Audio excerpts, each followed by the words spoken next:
will there be the big one? How will it affect the championship? How many lead changes will we see today at Talladega?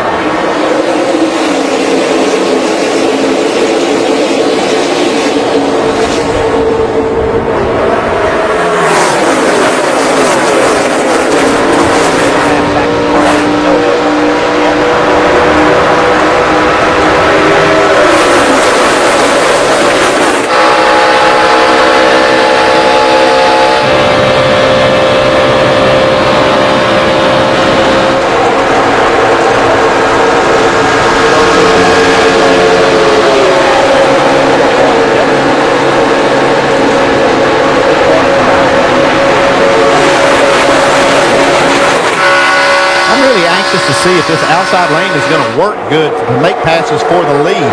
It seems like with this new package, that bottom lane has kind of been the preferred line. See right there, Kasey Kahne gets the advantage. Leads that first one. Car on the outside, purple and pink 21. That's the Daytona 500 winner from a couple of years ago, Trevor Bayne. They got a big push there from Sam Hornish. But you can see if you get that big push out there, if you don't have somebody still attached to your bumper, it doesn't do you much good. It's thick already, 3, some places 4 wide.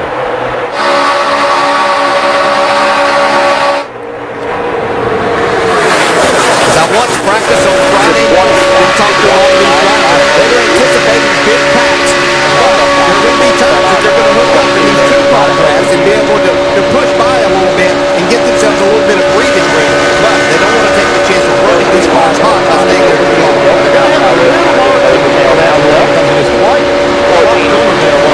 They may be able to do this tandem drafting for more laps than they were, say, in practice. One note while we watch the pack, Denny Hamlin has dropped all the way to the end of this group, playing the conservative strategy already. And remember that yellow line to the inside of the track at this track is out of bounds. You can't go below that line to advance your position. There's Denny Hamlin dropping all the way to the back of the field. Jimmie Johnson also way back in 36th spot. He's dropping back to the back of the field.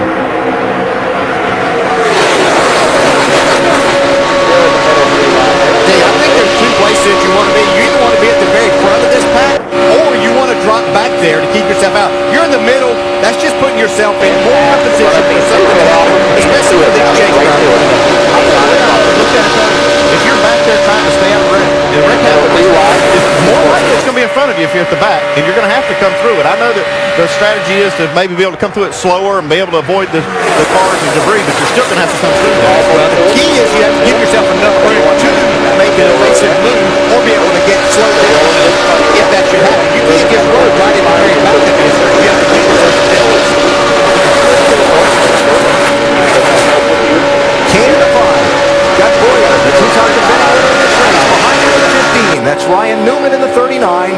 And still Trevor Bayne heading that group in the outside lane, looking for a push in the draft from Sam Hornish in the 22. Obviously, we talk about what could happen with the consequences of something happening for all the chase drivers. But as I talk to these drivers, their main concern today was all of these other drivers that are out there that aren't a part of the chase. They realize this is such a huge opportunity for them today to go to victory lane that they might not have in these other 6 races coming up. So they're going to be racing hard. It's not they're concerned about the chase drivers, but this is a race they know they can win. We see Trevor Bayne try to get to the front now. Kind of doing it by himself. It looks like Kasey Kahne now get another run into turn 3. Sam Hornish doing a good job pushing that 21 of Trevor Bayne. Yeah, you just can't push him out there so far that you become unattached there, and then that creates a situation of both of you slowing down quite a bit. That's really kind of the job of the guy that's in front, though, to try to keep that attachment. He almost has to drag the brake a little bit. That's got to be just counterintuitive to a driver to be able to push the brake and go fast. I don't know how they do it. That was close. Looked like Hornish in the 22 was maybe giving that side draft to Ryan Newman in the 39, and it got a little tight there at the start-finish line. Now Hornish picking up a boost from Joey Logano in 21. Kyle Busch comes running through the middle lane in 18. There's no reason to think that Kyle Busch won't be a part of having to say so who's going to win this at the end if he can get to that point.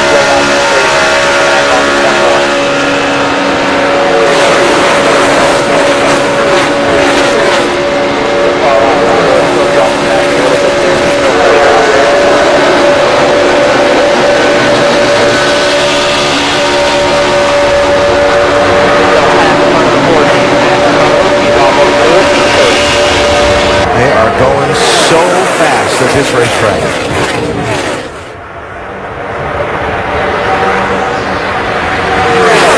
This track repaving a few years back made it so smooth that there's really not a bad place on this racetrack anymore, so you can just go wherever you want to.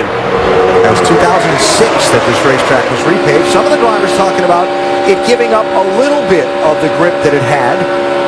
Not enough to really make handling come into play, though. This track's so big, so wide, and the transitions from banking to flat on the straightaway are so gentle. Yeah, but I did hear a number of drivers talk about getting loose on the entry to the corner, especially if they ran impacted with a car on their bumper. That could create some excitement. Yes, sir. Kasey Kahne in the 5, started on pole, led all of the laps so far.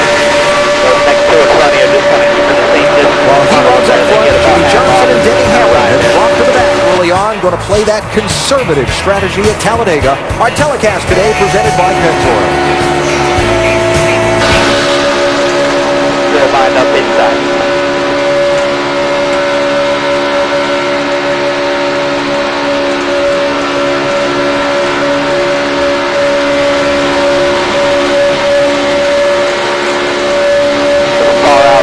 Starting to make up a little bit of ground. Now they're still setting back from you.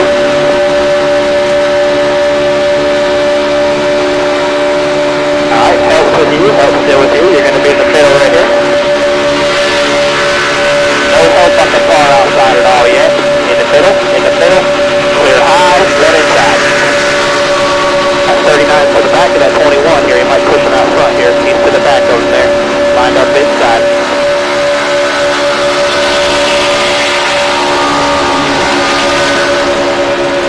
In the middle here, you got the help. Clear high, lined up inside.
Talladega, race 4 in the chase.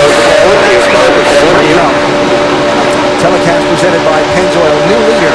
Just as you watched him flash across the start finish line, Fred Payne now squeezing in front of Kasey Kahne. They're lined up inside there. Clint Bowyer picking up a drive from Earnhardt Jr. on the outside lane.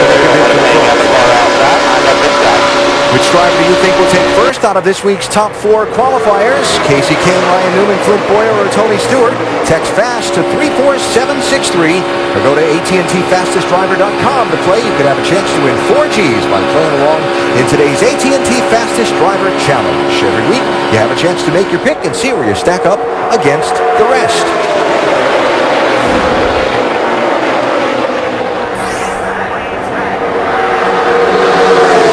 If that were the last lap, that would have been Bowyer by a few inches. We've seen that be the last lap like that before, and Clint Bowyer has been the one getting to the finish line first here the last 2 times that we've raced here this time of year. Last year, he and Jeff Burton drafted away from the pack with Burton leading, and Bowyer passed him coming through the trioval to get to the checkered flag by just a touch. Now, also in this race a year ago, Denny Hamlin fell back off of the pack so far that he completely lost the draft and ended up getting whacked. Well, he's fallen way back off the pack again. Yeah, we're talking about hanging out at the back. This is a more fun back than what I think you should do. Denny Hamlin can run his own race, but he's got a lost touch. We see Junior got to look down there. Yeah, I said I was watching that outside lane to see if they can make passes. That's the passes that we've been seeing here from the outside. Yeah, that's something that's been missing the last couple of races here. I talked to some drivers about that. They couldn't really help me understand why that was happening, but they felt like in practice that it may open up here in the race. So while Dale Jr. goes to the point, we again look back and see how far behind Denny Hamlin has fallen. He really has, and I spoke to Darian Grubb, his crew chief, this morning, and he told me their plan was to push forward early since they started 23rd. Obviously, Denny Hamlin is on his own agenda, trying to avoid everything up ahead of him. He doesn't want to take any risks, but this wasn't exactly the plan going in. He started out easy and slacked up. Where he is now, he's still losing ground. I'm telling you, they're way back there. Well, I'm sure if something happens, he will be able to avoid where he's at. But I think they're in a dangerous situation. We've seen a lot of these races recently go caution-free for quite a while, and he's losing pace at second to 2 seconds a lap. It was just lap 20 last year in this race where Denny Hamlin got overtaken by the race leader. But as the day went on, circumstances allowed him to get back into a chance to have a decent finish. He got a free pass with a caution flag and back on the lead lap, and then other circumstances unfolded later in the race. Well, we see a lot of cars up front. We see Dave Bland, 36. He's in the top 10. He's running 9. 33. He's up 12. A drafting help from Matt Kenseth. Yeah, that's pretty good drafting part of there. Matt Kenseth won the Daytona 500, and I believe I'm correct that he's been leading on the last lap. He's been leading at the last green-white checker restart of the 2 succeeding races since Daytona, both through Talladega in May and Daytona Independence Weekend, and didn't win.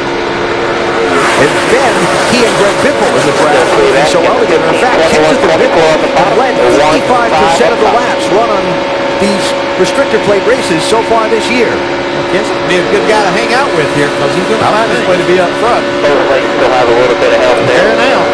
See Jamie McMurray now working that outside lane. Haven't seen him on the A little bit of a run out there. He might get outside. He's outside. One car. You got a lot of help with you still. You're clear. You're clear. 15 is almost clear. 15 is clear on the bottom of you. 15 is clear on the bottom of you. And Andy, you were talking about guys moving up like Blaney into the top 10 and so on. That's one of the things that has to make one of these Talladega races at times frustrating for both driver and team is you'll go to the front, you'll go to the back, you'll go to the front. Oh, trouble. Yep, there we go. Carl Edwards. Cole Witt. Yeah, he got hit, I believe, by Casey Mears right there. There was contact between the two. He had been running 10th right before that happened. Just make sure you got brakes. Got brakes. It knocks the toe. The toe's knocked a little bit. Change her. Yeah, he's got a lot of damage to that right rear quarter panel, too. I mean, basically gone. Come here first. Get the fenders clear of the tires. He had some work to do on that car. But I tell you, that 33 car hit hard. Window net down for Cole Witt. That's his signal to the safety officials that he's okay. Yeah, I've been watching Cole Witt doing a nice job moving his way forward, and just at glance and saw that he was in 10th as they completed that last lap. See, Logano got a part of this also. I guess Denny Hamlin knew what he was doing after all. He stayed back far enough to miss all of it. Well, I don't know if he planned on getting back that far, but this was certainly a break to get him caught back up to the field, and we'll see how he plays it from this point forward. Yeah, there was a little contact on the entrance to the corner. They got the 33 loose, but then as he tried to get back in line, the 13, it kind of filled that spot, and then that's when things started happening. I look at Sam Hornish, just barely getting by him. There's where you see Logano get in it. You can see a little contact between the 13 of Mears and the 33, which moves him up. That's really a place and time at this point in time of the race that you could have given somebody a little bit of a break by just letting them back in line right there. And you see Brad Keselowski coming through there. Wow, that was close. Kyle Busch saying to Kasey Kahne, come on, time to go.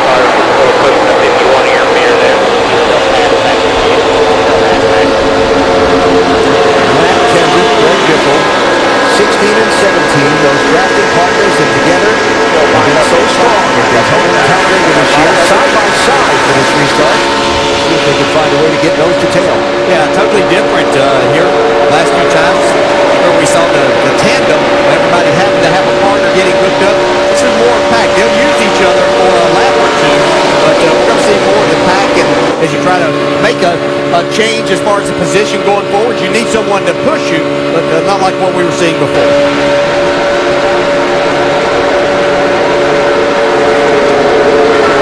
a lot of close with you, a lot of close up with you. Nothing in front of this field. Nothing in front of us.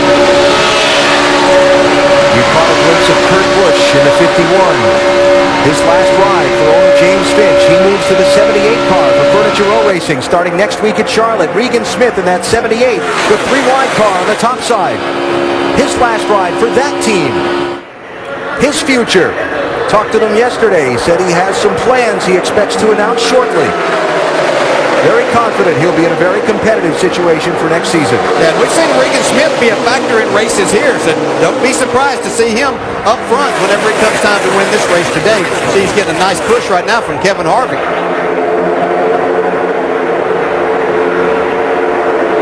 There are both Kurt, 51, and Smith, 78. Nice of them to get in the same frame as we talk about them, right? I appreciate that. I wouldn't be surprised if you see those two drivers swap rides next week. We know where Kurt Busch is going.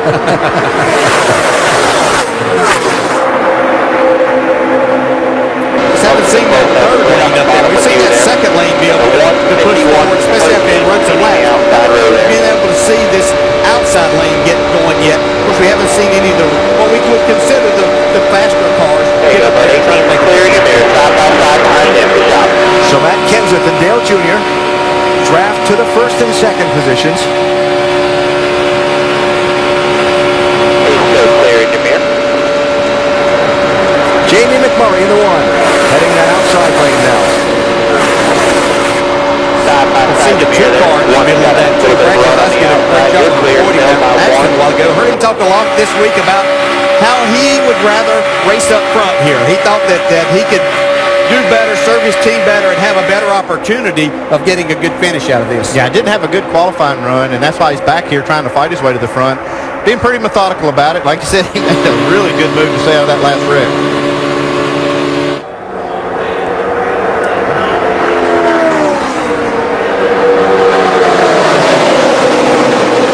Casey Mears, 13.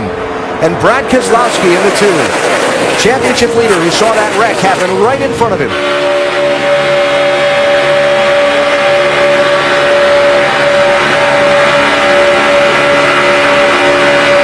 You're going almost 200 miles an hour down the back straightaway in the big pack. You see speed's just a little quicker than that if they can really get hooked up in a tandem, catching another group. Now the lead pack coming up on Carl Edwards' car. Carl went to pit road just as the field took the green for the restart. Let's see how Keselowski is working the throttle a little bit. In that traffic, you have to do that. But he's having a pretty strong run so far, Vince. That's right, Andy, and he's right where they had planned on being. Paul Wolf, the crew chief, saying they would prefer to run in the front all day long, although just before that yellow that involved Logano and Edwards and so forth, he was saying, Keselowski was, that he felt like things were getting a little shaky up front, was thinking about dropping back, and then the yellow came out. So he's keeping himself up in the front position so far. It's what they had planned on all day. We'll see how that develops. Still 2 back to the 1. Certainly right about that. Get shaky, but they got shaky right in front of him. We were getting to the back fast ahead, but you can see you kind of let the lane over there in the middle and look at some spots right now. Reminder, stay tuned for NASCAR nonstop coverage during the second half of today's race, presented by Pennzoil. This is second Push in the 1 car here. Big push in the 1. David Ruderman in the 10. Dave Wayne in the 36. Get their chance to run up through the pole toward the front. Matt Kenseth leads. Dale Jr. heading the outside line. Brad Keselowski heading the outside line. Still pushing you there. Still pushing you there. So far. Still there. Still there. Still there. 75 miles away at Talladega. Still there. Still pushing you. Still there. Still bumper. Still there. 2 doors. 1 car come off you there. 1 car will let you go. Not a real big run there. 1 car will let you go. Not a real big line. He's on the yellow line. Down by himself on the line. He's on the yellow line. Alright, make sure that 1 car pushes you here. 18 pushes 17. Make sure that 1 pushes you. That was Kenseth on that one. There you go. There's the guy. Just couldn't stay with Dale Jr. long enough to push him to the lead.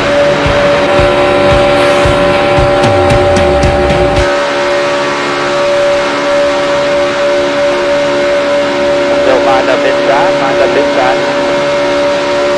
Got the 1 car getting the shove under 51 here now. He's trying to get back to you.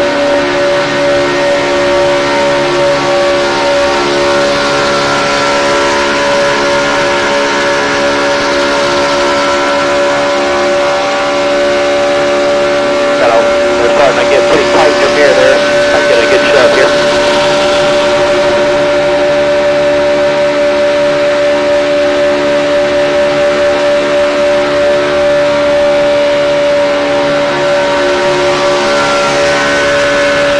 Lined up inside.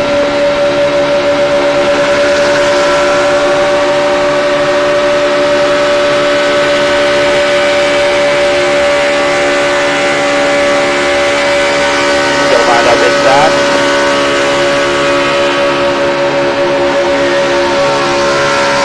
I think the 1 car is almost to you right here.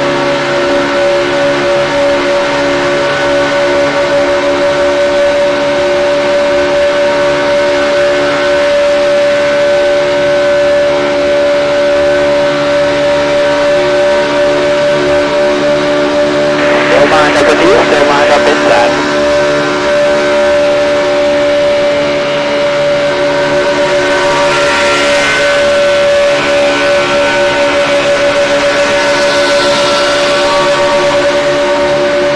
Still lined up inside.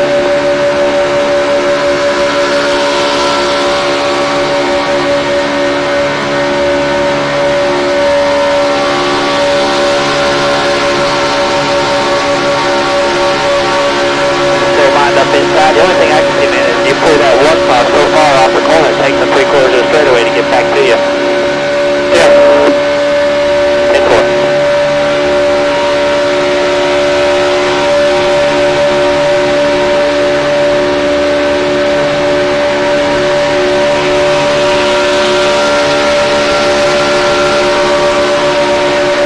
Still lined up inside. Still lined up with the rear.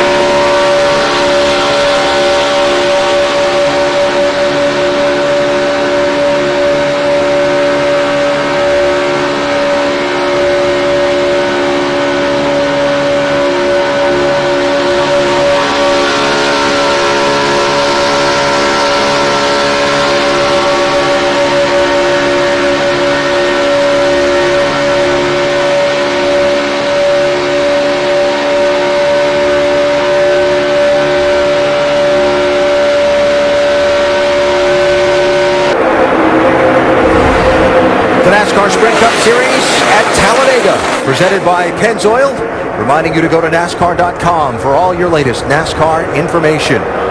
Matt Kenseth in the 17, the Daytona 500 winner, leading another lap. One of 8 different drivers that have traded the lead 10 times in this race so far. Race 4 in the chase, the ultimate wild card in the championship, and so far there are almost 3 groups of drivers. Those up front, like Kenseth and Kasey, Kahne and Dale Jr. and Clint Bowyer. A couple guys in the middle of the pack, like the championship leader Brad Keselowski. And then guys that have dropped to the tail end of the field, like Tony Stewart, Jimmie Johnson, and Denny Hamlin. It's a little bit crazy up front there. We've seen some cars, some nice saves through the trials, and people getting out of shape there. So as you can see now, Brad Keselowski back there. He dropped even further back too. You're clear. The one is clear. The one is clear. There you go. You come off you there. Fans jumping. 88 car to the lead.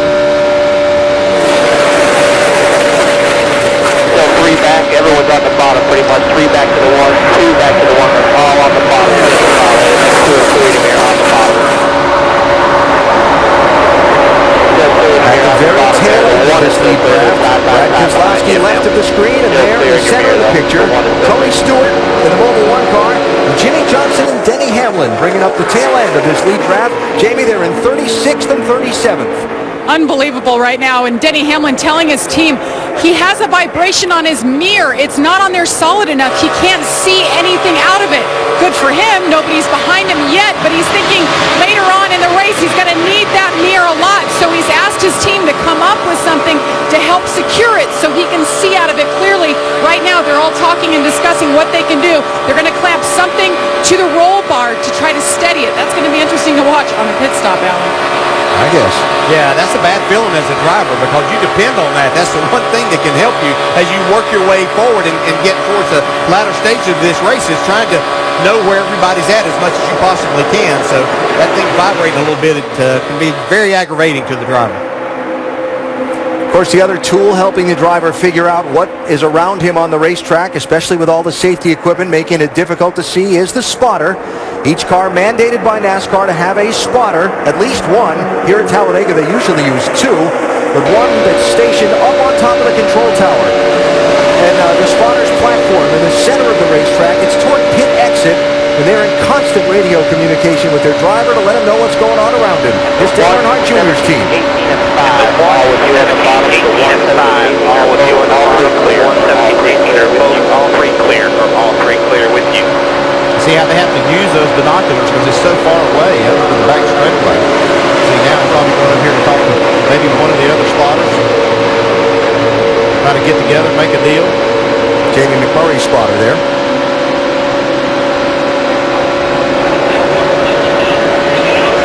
You know, those spotters are great, but just as you saw, they're having to use binoculars to make all of this happen. You know, as a driver, I only wanted that certain information, and you ultimately, as the driver of this race car, are responsible for your moves and your actions. Dale Earnhardt Jr. out in front, Vince. And Junior's car not handling 100% to his liking.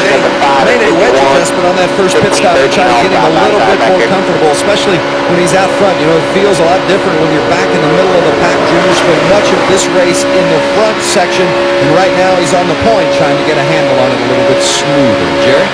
Yeah, McMurray started 24th, Vince, and drove it all the way to 4th in 18 laps. But when he came in for that pit stop, he said, guys, fuel only, but also I'm worried about getting hot. Guys around me are starting to push water out, so pull some tape off the grill. Being very cool today, they had a lot of tape on the front of the grill. They pulled the tape off, and now it is fast and cool. McMurray very comfortable in second spot. Mike. Matt Kenseth, before that last stop, was complaining that the car was a little bit tight. They made a wedge adjustment trying to stabilize the car a little bit. He's been rather quiet since, rather content. Kind of surprised, though. Had a conversation with his crew chief this morning, Jimmie Benning. He told me they were slow. Does that car look slow to you guys? No, hasn't looked slow at Daytona or Talladega this year. First, third, and third in those 3 races for Matt Kenseth. One of those guys that a victory today would be huge for. But Kenseth behind Jamie McMurray and the race leader, Dale Earnhardt Jr. at Talladega.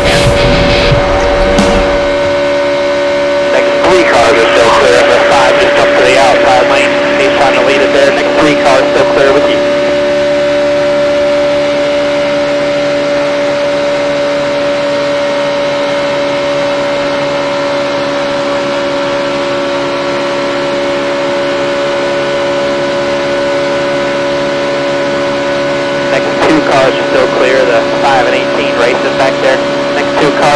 clear in your mirror.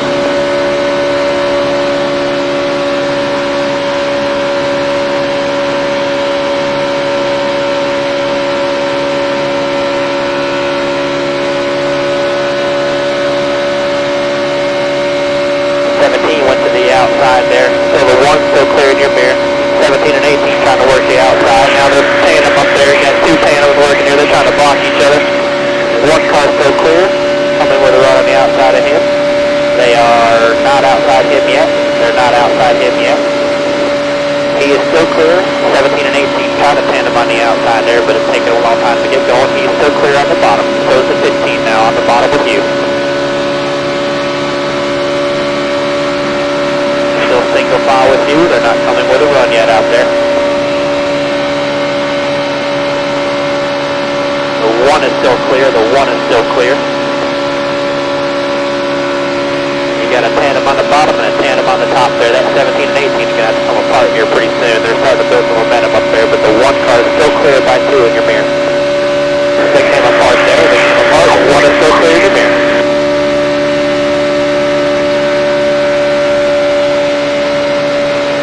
Good, bud. Good job, man. One's still clear in your mirror. The 15 is almost clear in his mirror. 15 is clear in his mirror. 15 is clear.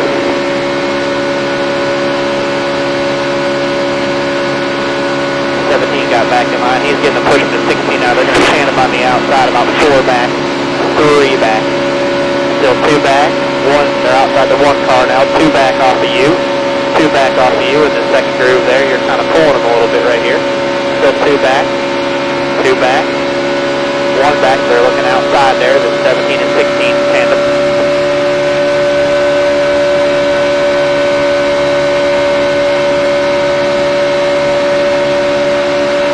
There you go, man, no pressure on that one, no pressure on the one. Keep going high, go right high, go high, keep going, one inside, keep coming, no caution, keep coming. You're clear, you're clear. And the one is clear in your mirror. The one is clear in your mirror. 21 is clear behind him. No real big runs there. The next 2 cars are clear. Good job.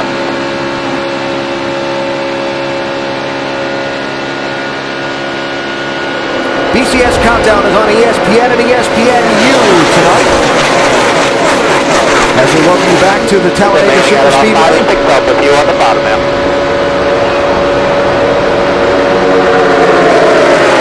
Dale Earnhardt Jr. out in front, retaking the lead. A lap after Matt Kenseth, drafted by him with the help of Greg Biffle, took the lead. But you won't see Matt Kenseth at the front of this pack now,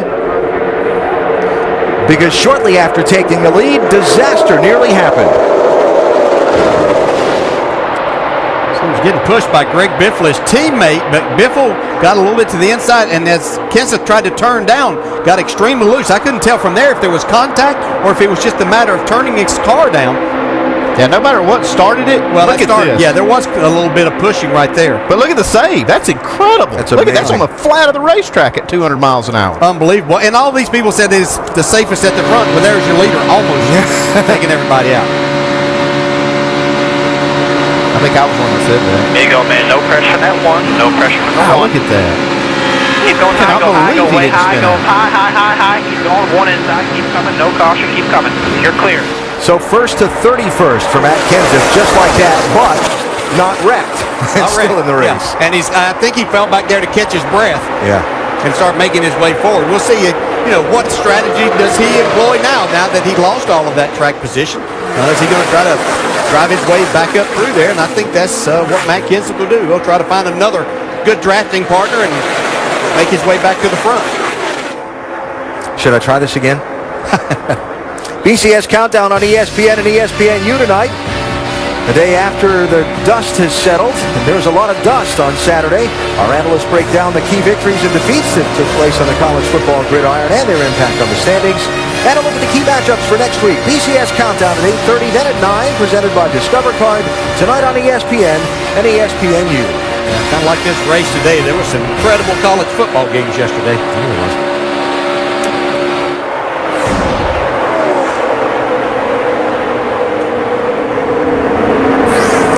So sliding across that transition from the the banking to the flat of the racetrack sometimes will wrinkle up the front end of one of these race cars, and aerodynamics being so critical here at Talladega, like anything from the 17 team. was doing a real That's good job exactly before what they're the concerned air about. After catching his breath, Kenseth radioed in. He wants his team to get the binoculars out and zoom in on that split. Thinks he may have done a damage there. Coming outside there, outside of 13 and 24. 5 and 7. Still there. It looks Still there. They came apart there. seen You got so the far. I make sure don't that see one any pushes you problem. there. Looks like the car's still plenty fast. Out of that outside lane, he has a different way to take a lot of those. He's All the help's going to be with you there. He's going to push you think back they're out the okay. lead here. Just checking he's almost to you. Speaking of coming to the front, And you're clear. You're clear. as Kenseth He's tries to clear. pick up He's clear. Fairbairn in the draft, 18 is pushing him. That angle right there looks Take pretty him good. off there. So it takes the full car Casey in here. Mears gets picked All up by clear. Jeff Gordon in the draft, and they had a shot at the lead and then fell back. Mears in that 13, the blue and white car. Yeah, to make this outside lane work, or the middle, and then certainly on the very outside lane, you really have to stay attached to the car to really make some ground. And I know a lot of these drivers aren't willing right now to take that gamble of staying there for the 2 or 3 laps that it would really take to get you to the front, taking the chance of running the engine hot and creating a problem. See, in that shot, David Ruderman in that 10 car up in 6th. One of the great things about the drafting and the restricted engine package at Talladega, it's the great equalizer. You don't normally have the technology to compete on a week-to-week basis on one of the high downforce tracks and that kind of thing come to Talladega. And I think you said it before, Andy, at the top of our broadcast, everybody's got a chance to win. Yeah, if you stay just in this pack, in this shot right here, to the end of the race on the last lap, or last few laps, you'll have a shot at winning. A lot of unlikely winners come here. Many. Just one caution so far today at Talladega. We're past 100 miles, and the leaders, Dale Earnhardt Jr., our telecast today, presented by Pennzoil. We have a 1, 18, 15, and a 10 on the bottom. Got the 10 and 30, and 10 and 13 racing side by side behind them.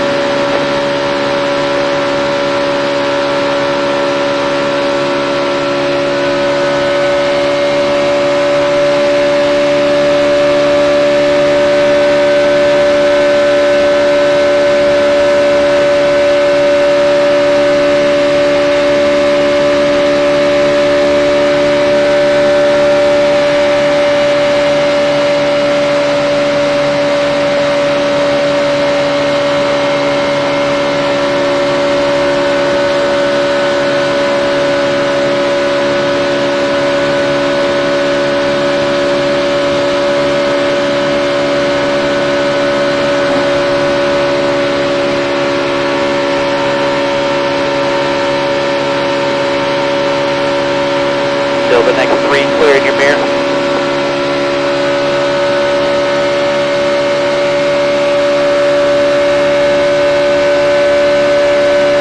And the 13 and 24 tandem again back there. They're outside the 18. The 1's still clear. They're almost outside the 1 car. Now they're outside the 1. They're outside the 1 car. They're 2 behind you. They're 2 behind you. They're still together. They're still together. The 1 car is slowing them down with it. They're 1 behind you. They're still pushing out there. They're still pushing. They're still 1 behind you, 1 behind you. There you go, man. He's pulling that bottom. They're going to come apart here in just a second. He's looking outside now. They're outside. They're still together. Still there. Still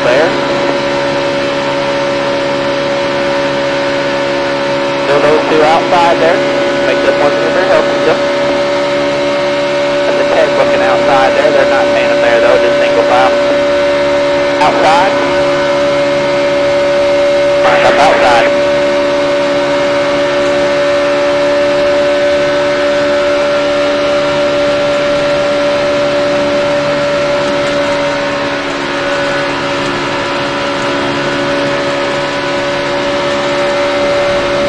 He's 1 in front of him, half in front of him, he's 2.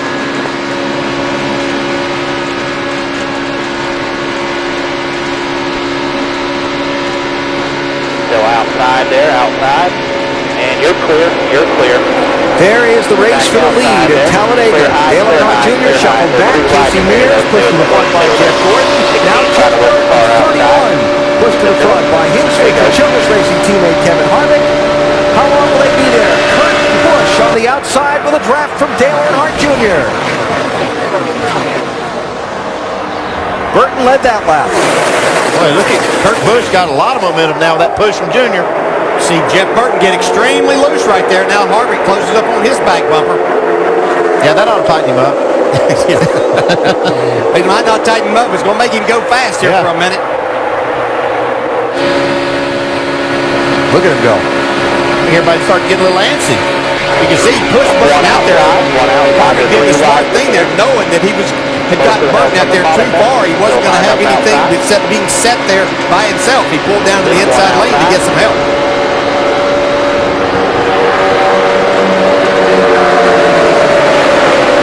Just got the door for Trevor Bayne. He's got a strong car today. Yeah, he's got a strong car, but nobody on his bumper right now. He's going to have to do a little better job of keeping somebody attached to that bumper. Try to get him pushed to the front. Pretty tight there in front of him. He's got some help. Pretty tight out. In the 43, David Stremme in the 30. In front of him there, that 29 might be pushing that 51 here. Lined up outside. He's still right on him there. Still right with him. Outside the 13. Kasey Mears, once again, he liked that idea of being out front. See if he can make it happen again. It was Jeff Gordon who pushed him to the lead a few minutes ago. Still outside.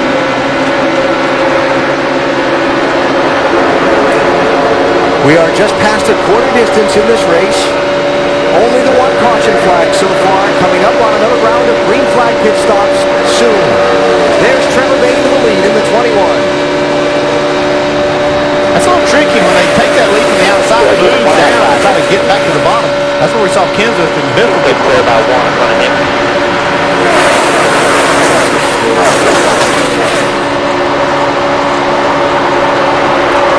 Thumbs up from Trevor. Thanks, Eric. Trevor Bayne leading. 37 cars in the lead pack.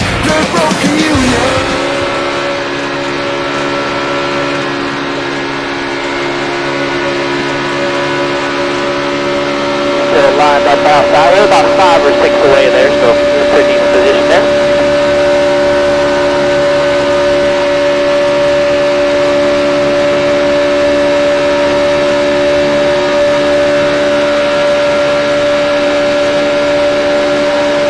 But still lined up outside. Door, there's tandem out there again, that 1324. I help coming from the 42 car back here, just make sure he helps you a little bit. Get up a little bit in front of you there, they're pretty tight.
Looking down on the race for the lead at Talladega from our aerial coverage provided by Goodyear. From pit lane to victory lane, NASCAR driver Goodyear tires. Goodyear, the official tire of NASCAR.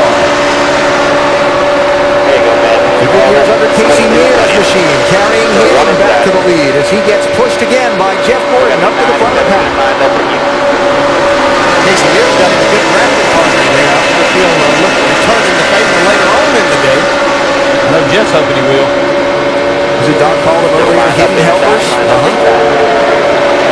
Kasey Mears doing a nice job here today in that back end point. He's about Two away there. We're about two away. racing, and I think that shows here. He's been very aggressive moving his way to the front. Now, something else to watch for here as we close in on green flag pit stops. Drivers trying to work their way into traffic to find a spot in that bottom lane. Because if you have to go to the pit lane and there's somebody on the inside of you, that's not going to work out very well. Yeah, look how tight this inside like this. We had a pit. I got how you do it. I guess part me up. I got to get down here. I got to get to the pit road. I don't think you're going to let it. Yeah, that really is why we see some accidents happen as they start on the pit road, because drivers not giving good signals, and other ones knowing, being told they have to come at that moment. Here we go. Clear low. You're clear low. We're going to pit lane from out of the pack. You're clear low. Clear low. We're coming next time. Sam Walsh, Brad Keselowski, Penske posse. We're going to take two tires and take care of your left side. Should I say the Ganassi? Phil's coming. Let me keep this going. 21's coming. I think everyone's going to be coming here. With Bobby I'm watching. I go another lap. There's the two of Brad Keselowski. They took right sides only the first stop. They're going to take all four tires. I'd like to go another lap. The Jerry Punch. All right, you can go another one if you need. Go ahead. You want to run another one? Go ahead. Lead and right side tires going on. Now we'll go ahead and make a chassis adjustment. Right rear, Sunoco fuel going in. Got to get it full of fuel. Only able to go 43 to 45 laps. Here comes the 2-car by, the 22 by, and McMurray now off the Jackson away.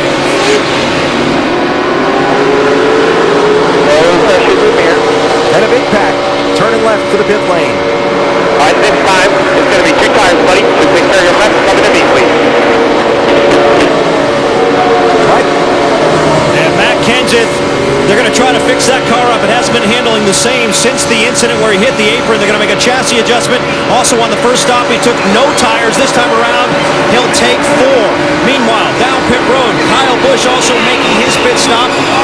He's been pretty happy with the car. He took 4 tires. He's away. Well, the 21 of Trevor Bayne has a right front flat. Bayne's been strong throughout much of the day, and the right front flat came in, put on 4 tires for Trevor Bayne, pulling out, having a little bit of trouble there with the jack. Doc? Kasey Kahne, right side tires only. He is now down on a wet, so a right side tire call. No one else doing 4, but strategy really on for 5. 4, 3, 2, 1.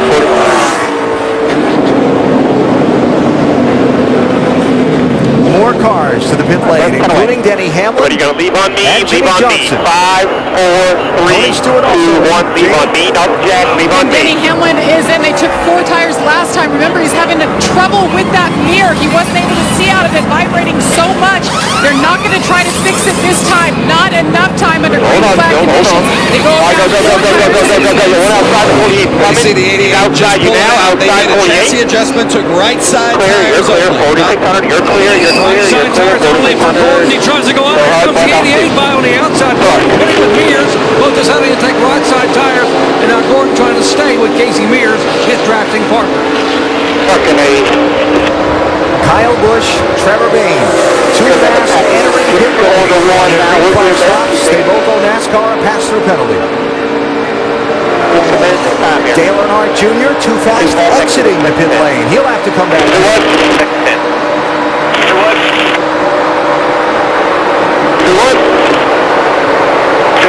Too fast, but too fast. You have to roll through. You have to roll through. You have to roll through next time. You have to roll through. You have to roll through. Time whenever works, but you need to roll through at pit road speed. Time whenever works, but you need to roll through at pit road speed. 46. Now Junior's going to serve that penalty from the lead. Yeah, that's just a sickening feeling as a driver that you've made that You don't have to stop. You roll all the way through, all the way past the cylinder. We'll be fine. We got a lot of race here. We'll be fine. We got a lot of race here. The only good thing he Yeah, might those have guys is some pulling out company front of me. with I'm not paying Trevor Bayne attention. and I got Kyle Busch that last having second to do there. kind of the same Yes, thing. sir, The no three of those problem. cars taking 120, hook no, up. a lot of times. Definitely Enjoy like DJ it. Pat He may have to McCall, wait on him, though, because they're quite a bit farther back. No hard there. than he We had a is. couple others get penalties too. The 18 Come on, back here in the middle of the aisle. I'm going to try to get with him there. We'll just try to get with him. And, So how things can change in a cycle of pit stops. Jimmie Johnson's been running around at the back of the pack all race long. He just picked up a bonus point as the leader of this race. Yeah, they took 2 tires there, as did a number of those cars that are up front there, so kind of flopped the strategy around. They waited long enough, too, for a lot of cars to pit, which got them at the head of the field when they made their pit stop, so they weren't losing a lot of time. Very good strategy by Chad Knaus and that group.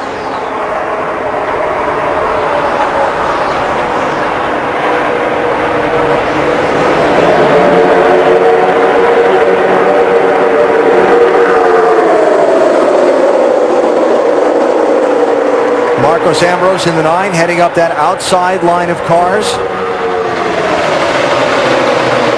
With Matt Kenseth and Kurt Busch and Greg Biffle right there. How do you think Kenseth is going to feel if Biffle gets back on his back bumper? Maybe a little nervous at first. Yeah, I know that wasn't something that Greg Biffle intentionally did by any means, but it was almost a disaster for Kenseth and possibly a lot of others if he would have spun. Not with us earlier. Kenseth and Greg Biffle drafted to the lead. Then Biffle turned left to get back to the bottom lane faster than Kenseth did. Then Matt came across the nose of the 16 car. Went for a wild ride down onto the apron of the turn 1 banking, but saved it and continued on. Dale Jr., 28 seconds behind the leader. And right there running by himself after that speeding penalty.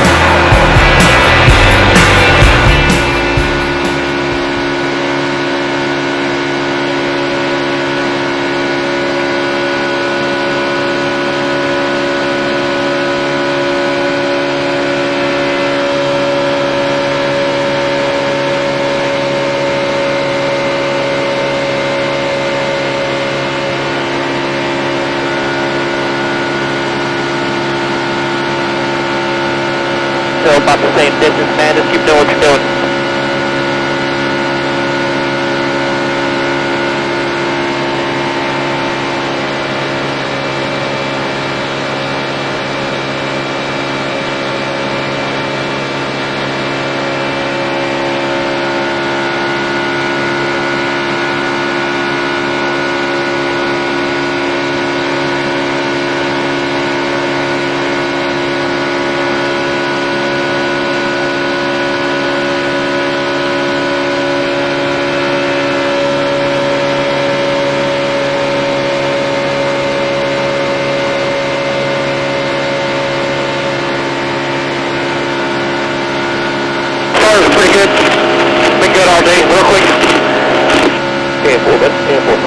How's you been on your temps? Been able to manage it pretty good? Yes. The only thing I don't like is the right rear tire where they parked out days on the racetrack on the first straightaway, and they put like an apron into another apron into travel. That little change in banking, the right rear tire steers on it, hooks on it, like a seam. Therefore, what I saw you one time get a little loose here and stuff.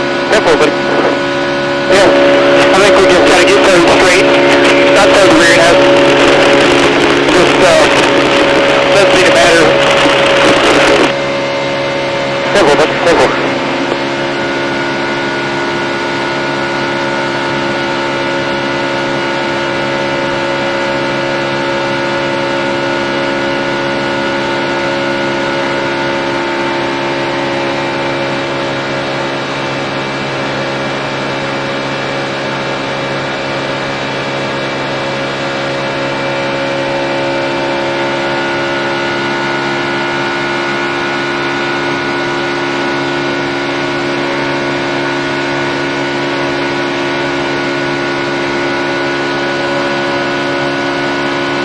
Back to Talladega Superspeedway. Race fans, check out NASCAR.com/RaceBuddy to watch coverage live from Talladega. Follow your favorite drivers for free with 8 live camera views. And as we're watching live now, it is Jimmie Johnson out front. followed by Kasey Mears. A different strategy, though, playing out with the 5-Hour Energy Rapid Recap, getting us caught up on what's happened so far.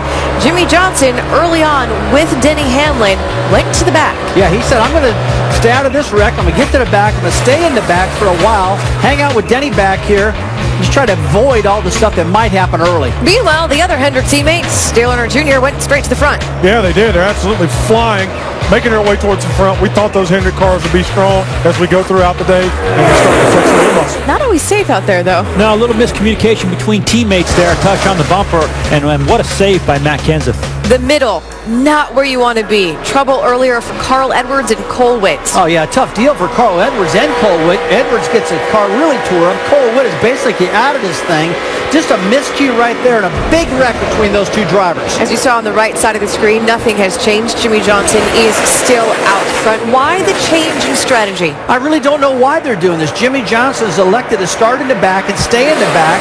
But through all these pit stops, he's got himself up in front right now.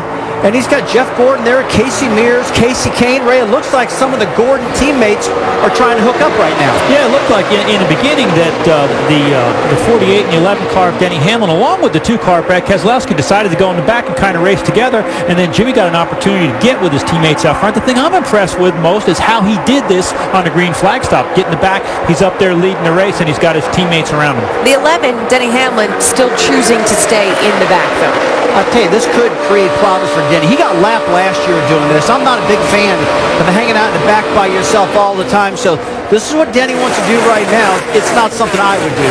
And he seems to be sticking with his strategy. But we watched him say in the beginning of the show, hey, look, I've tried it from the back. I've tried it from the front. Who knows what's going to happen? Who knows if it's going to be good for him or not? I agree with you. And also, somebody I'm keeping an eye on was Trevor Bayne. Had a good run going early. Came down to serve a little bit of a pit road speeding violation. But when he was getting on the pit road, he locked up his tires. It looks like he may have flat spotted his right front tire. So it's somebody to keep an eye on as he kind of tries to make his way back up through the field. What's the one thing that, Ray, you keep saying? Get out of the middle. Yeah, you don't want to be in the middle. I know. In the front, you're ahead of the wrecks. In the back, you've got a little ways to stop and can see them happening. When you're in the middle, most times you're right in them. Yeah. You know, one thing we talked about early, guys, who would you draft with out there? You see Kasey Mears up there. Now, Jeff Gordon's been helping him quite a bit throughout the day. Kasey and Jeff have always been friends. They've had a good friendship, and it looks like they trust each other. So it's been Mears and Gordon all day long hooked up together. That's another person you can hook up. We talked about you use teammates, or you use friends, or you hook up with manufacturers. Obviously, Jeff Gordon has picked a friend. And right now, those two are going after the lead, Alan.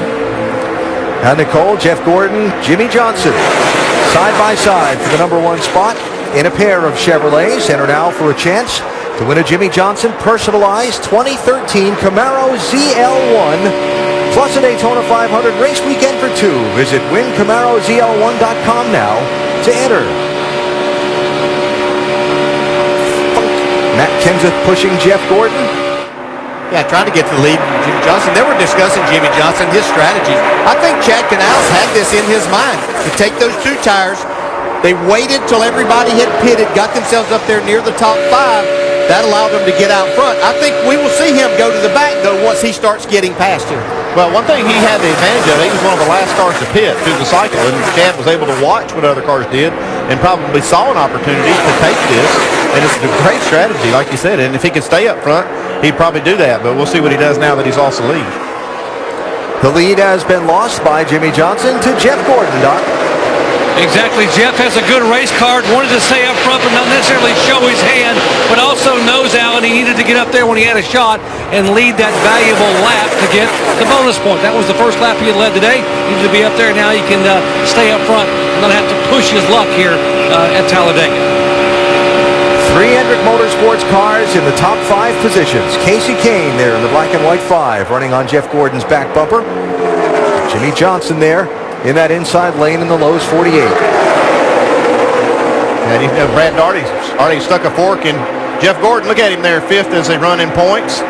Only 35 back. And this is the kind of race that can turn it around for Jeff Gordon if some of these guys happen to have some trouble.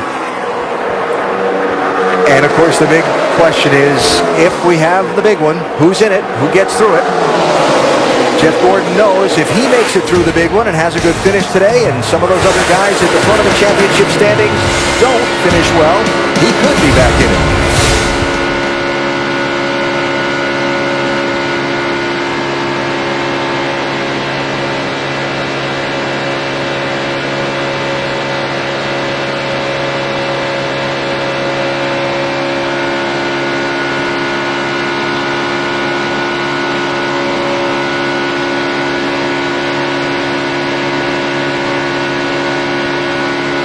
Going to the middle of the track the whole way around. He's pulled 5, 29, and 31 with him in the middle groove. He's running his left side on that dotted line right above you there. Where he's running. The top 5 cars are all clear doing that. I'm sure Kyle's rolled down here a little bit. They're about 7 behind the 18. About 5 behind the 18 now. 3 behind him. 2 behind him. They are looking outside the 18 now. They're outside the 18. They're almost outside the 23 there. 4 back to Neil in the middle groove. 4 back to Neil middle groove. Coming with a run on the outside there. Outside the 24. Lined up outside, middle groove.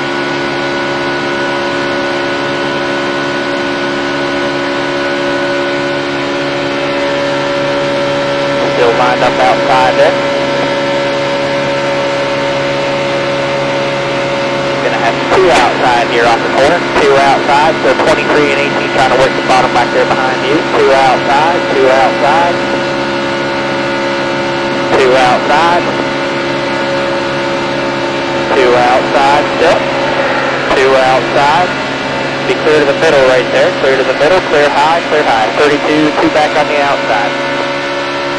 18 behind him, outside of 32, 18, 2 behind him. He's trying to work the middle there. Still outside of the 18 now, outside the 18. Outside the 18.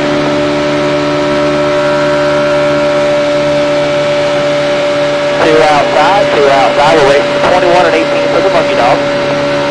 2 outside and the 20 car. 2 outside.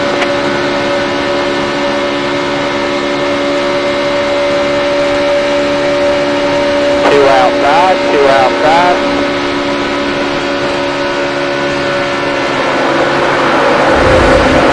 Chase race number 4 at Talladega for the NASCAR Sprint Cup Series. Looking live at the race for the lead. Our telecast today presented by Pennzoil. We are just past the 200-mile mark of this race, and Jeff Gordon is out in front. Reminder that later on tonight, the final eliminations of the Auto Plus NHRA Nationals from Reading, Pennsylvania, 7 o'clock Eastern Time on ESPN2. And then next weekend, a prime time doubleheader. The Nationwide Series presented by GoDaddy.com from Charlotte on Friday night at 7 Eastern on ESPN. And the Bank of America 500 on ABC next Saturday, also at 7 Eastern Time. Jamie McMurray in the 1. Drafting to the inside of Jeff Gordon, trying to get out in front. 2 outside, 2 You'll outside. see that Dale Earnhardt Jr. and Kyle Busch have both been overtaken by the lead pack. They're a lap down, and critical to those drivers' hopes if a caution were to come out. That orange car doesn't bring out a caution there. Joey Logano is the first car 1 lap down, and the guy in position to get the free pass.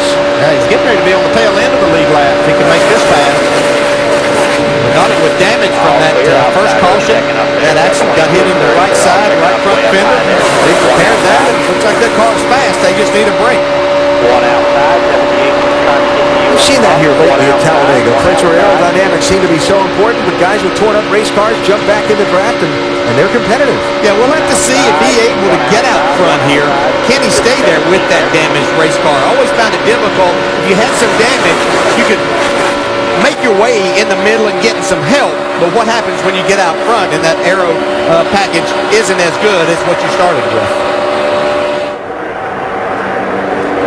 Jamie McMurray up there, and you pointed out early on what a great job he does on these restrictor plate tracks. Yeah, he is so good. He's just got a knack for it. He knows where to be and how to pick a partner. He's really good at this style of racing. And he's got a good partner now with Kurt Busch behind him. 51 car in his last drive for James Finch's Phoenix Racing. Finch, a former winner here in the Sprint Cup Series with Keselowski driving. And Kurt always near the front in these drafting races, but never taking home the trophy. A lot of second place finishes. And I mean a lot of second place finishes for Kurt at Daytona and Talladega. Yeah, it's hard to believe that he hasn't won one.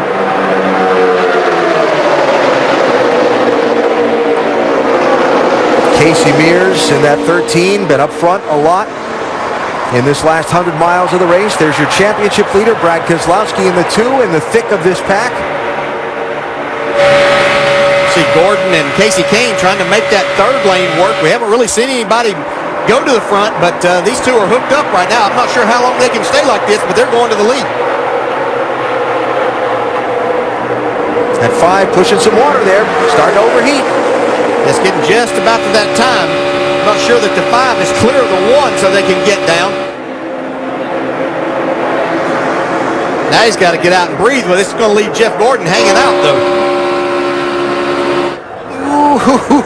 Yeah, you can see Kasey let up just a little bit there to try to get back with Gordon, but he needed to breathe his car. McMurray leads once again. Okay, see, Kasey had to get completely out of the throttle in that 5 car. Got to get it cooled down. You talked about, don't know how you think about points in the middle of the Talladega race, but the worst thing Kasey Kahne could do, you know, if you get caught up in a wreck, that's circumstances. If you just keep pushing and pushing and pushing and overheat your engine and make it fail, now you've really put yourself out of the championship or put a hurting on your title hopes. Yeah, and you say, can you think about points? Well, at this point in time during the race, yeah, up to lap 150 or so, you can make decisions that will keep you involved in this race. Now, the last 20 laps of this race, if you're thinking about points, you're probably not going to be a factor in determining who's going to win this race, if that's your 2 out of 5.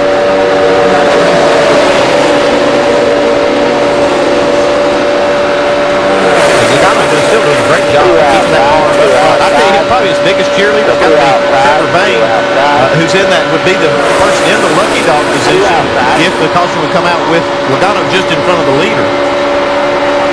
That's changing just by the second here as they run. The leader is Jamie McMurray, one of 13 drivers that have been out in front in this race. It's still a long way to go at Talladega. Telecast today, presented by Pennzoil.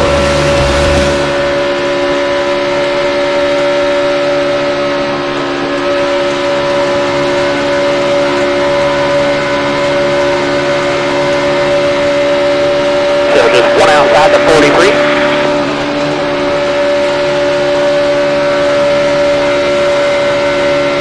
Nose tail in front of you there, pretty tight.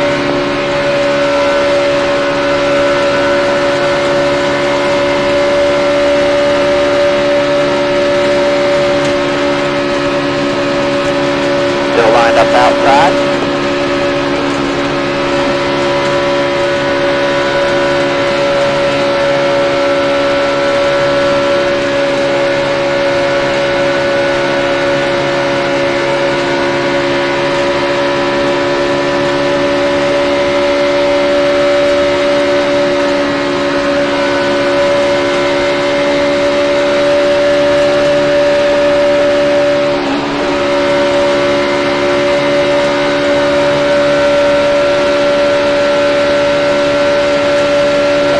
About 1 in front of him.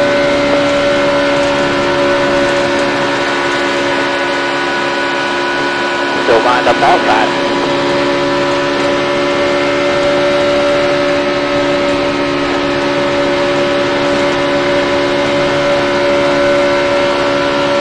Still outside there, the 24 at your door there.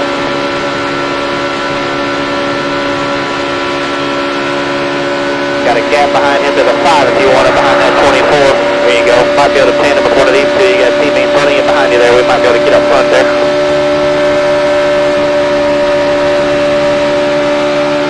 So clear all around there.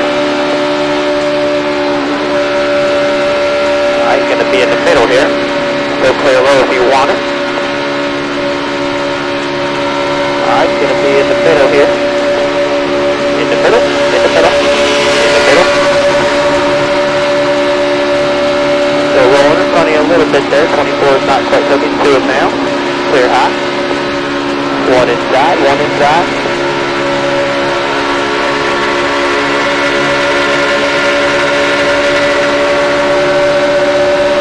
Just 1 inside all the way on the line.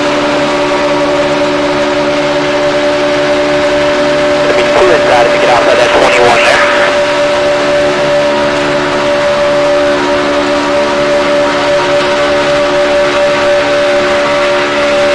Clear to the middle lane if you need it there. Just 1 inside all the way at the bottom. 5 trying to work the middle half back. Looking inside, you 2 inside, you know.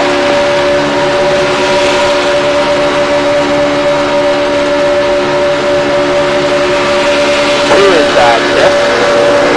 The lead draft at Talladega, led by Jamie McMurray as we close in on halfway in today's Good Sam 500. We take an inside look and get unlimited access to the NASCAR Sprint Cup Series, brought to you by the NASCAR Sprint Cup mobile app and truly unlimited data on the Sprint Network. Kurt Busch started in 29th position in James Finch's 51 car.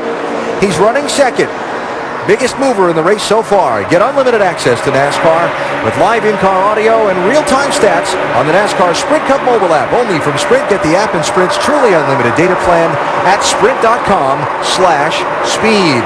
Kurt trying to move up another spot as he gets to the inside of Jamie McMurray. McMurray's got some drafting help in the form of the championship leader, Brad Keselowski. Kyle Busch, who's trying to get back on the lead lap after a speeding penalty on green flag pit stops a minute ago. Keselowski got his hands full there with that push from Kyle Busch. Boy, sure did. He was all over his bumper trying to make that happen. David Murray made a choice right there. He could see that. There's 1 inside, 1 inside. To keep the lead. There's 1 inside. See some slower traffic ahead at the bottom of the racetrack that the leaders will have to overtake. That always becomes a difficult situation because after those first 2 or 3 rows, those drivers really can't see those cars up there, and things start happening in a hurry, especially as you're 2 and 3 wide coming out on them. Checking up pretty big there, buddy. On the outside row, looks like. One of those cars, Carl Edwards, damaged in a crash. The only caution of the race back in lap 17.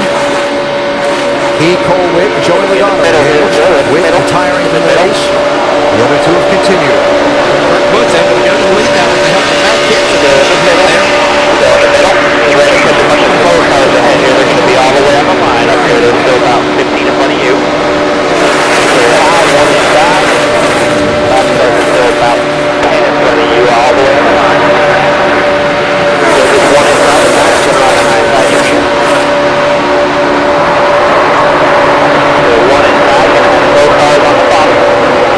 Landon Castle, Michael McDowell, Dick Blaney, 36. He was right in the front of the pack. 2 inside, 1 outside. You see Kyle 2 inside, 1 outside. Clear high, 1 inside, 29. Clear high, 1 inside. For some reason, the lap cars split. Clear high, look inside there. All the way on the line. Instead of staying in that lane with the other cars being overtaken, McDowell went to the top side. Yeah, this is really dicey here right now. Bottom there. Keep coming there. Now the situation, especially as a championship contender, you want to put yourself in. Inside, clear high, 1 inside. I'm not sure that was a good move by McDowell to move up in front of those cars. Everybody was actually doing pretty well. Passing on the outside. Really did jumble up the field. Still lined up outside there. 2 outside. Trevor Bain, 88th Earnhardt Jr. Speeding penalties on the green flag pit stops. They're also allowed 2 outside still. 2 outside. 2 outside. Still lined up outside there. And Brad Keselowski kind of hung on the line there, losing spots in the 2.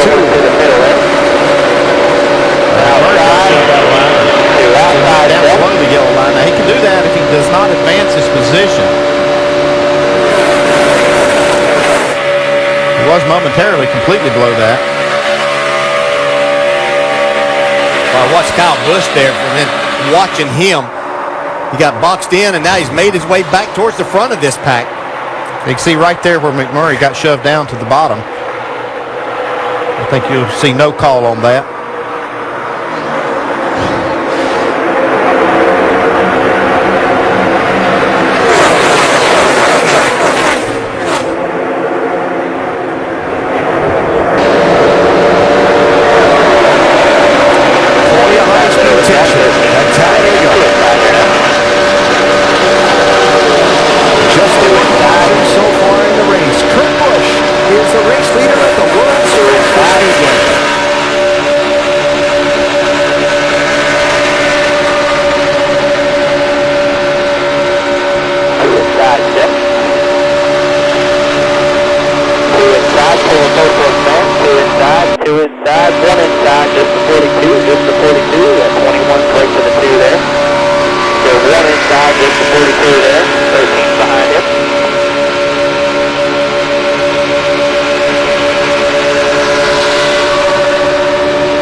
inside there.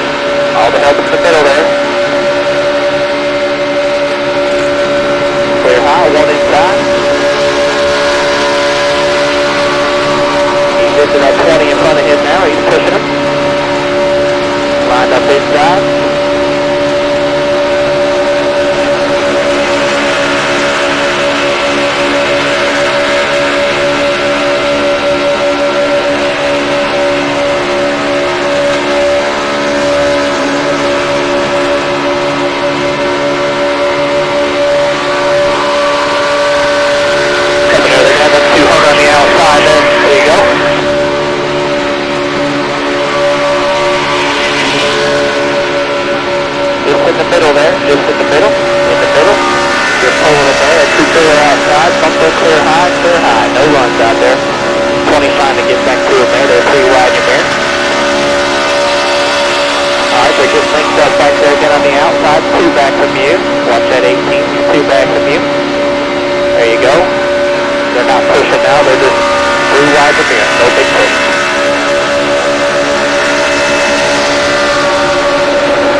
Talladega.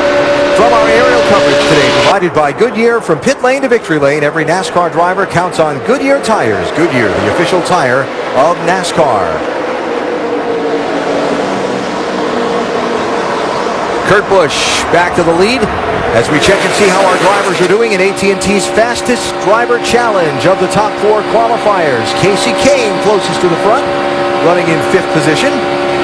Remember to text FAST to 34763 to play AT&T's Fastest Driver Challenge, or visit AT&TFastestDriver.com. You could have a chance to win 4 Gs just by playing. How long will Kurt Busch be able to stay at the front? Jeff Burton, 31 car. Outside lane, picking up some drafting help from Lowe, trying to get back onto the lead lap. Trevor Bayne, 21. Dale Earnhardt Jr., 88. One in front of him, one in front of him. Jeff Burton, another one of those drivers that, even though he's had what you would call certainly a mediocre year, like something wrong with Kasey Kahne. Burton trying to take advantage of having a fast car here and really liking this. You got a wreck back there. He's coming. Oh, trouble. Kurt Busch. Inside wall.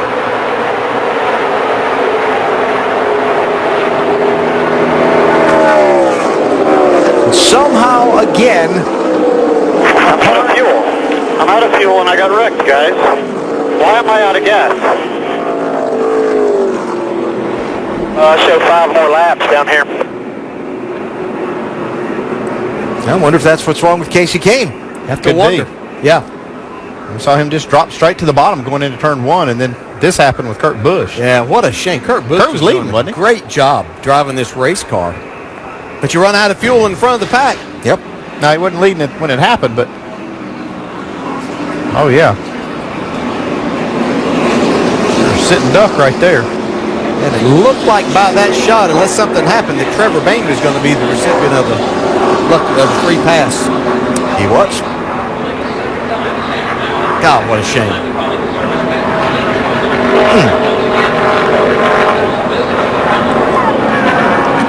That's very interesting that they all were.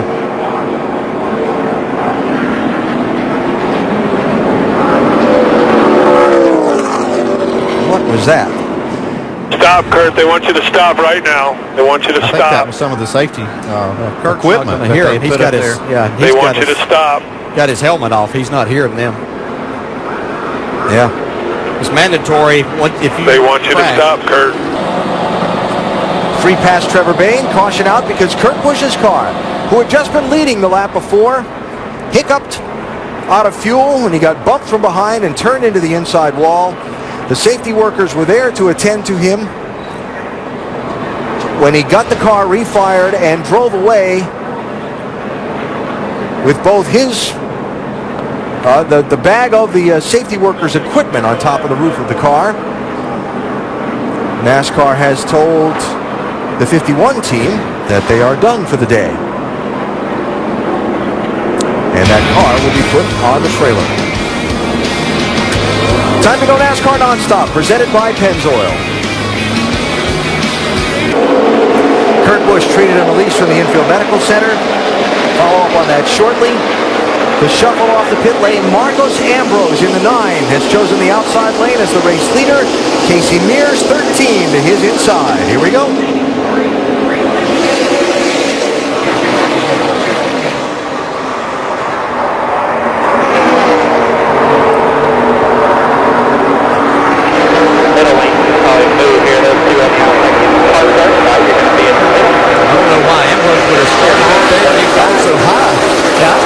That was actually questioning the choice of lanes. Yeah, not on the restart. I want to make this racetrack as short as you possibly can as you try to get these cars up to speed. Matt Kenseth with Juan Pablo Montoya pushing him to the front. Kenseth hadn't needed much help to get to the front, but it's certainly nice when you get that push. Gets it out front once again. Seen that a lot over the plate tracks this year. Yes, we have. Mears trying to make a move to the outside, hoping somebody will come with him. He's got Jimmie outside the 18. In this package, still have Dale Earnhardt and Kyle Busch racing for that free pass position should the caution come back out. There's the 18 on the outside lane. Earnhardt Jr. in the 88's down to the inside group. Advantage Kyle within that subset. Yeah, he's got it there right now. That could change by the time we get rid of the trial.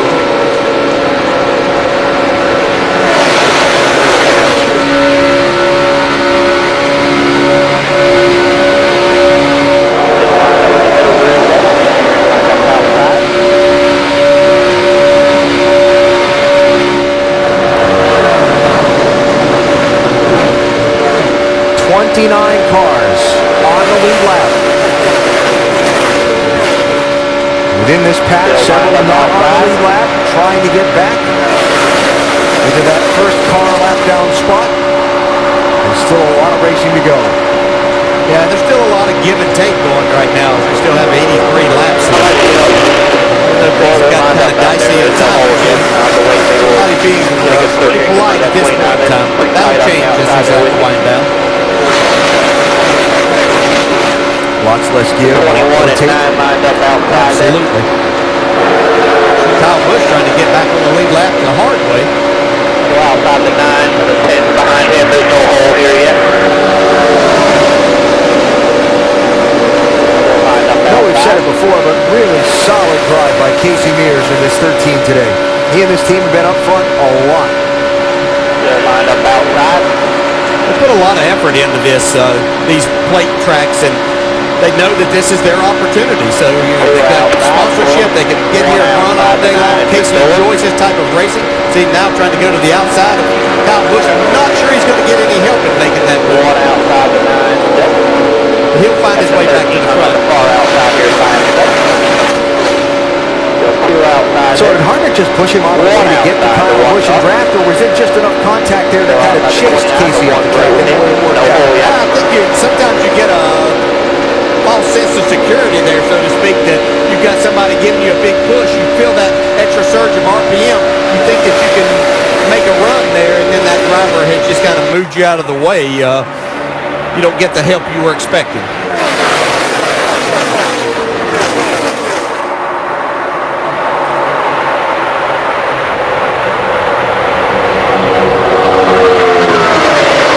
Kyle Busch trying to get back onto the lead lap in that 18 car, while Matt Kenseth is out in front.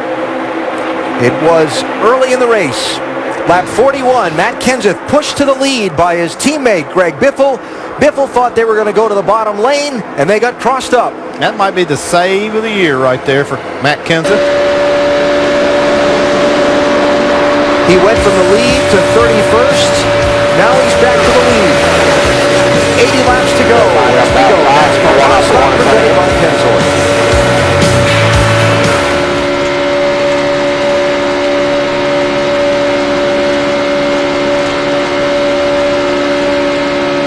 Still half off everybody. He's half off the 27.6. Still lined up outside.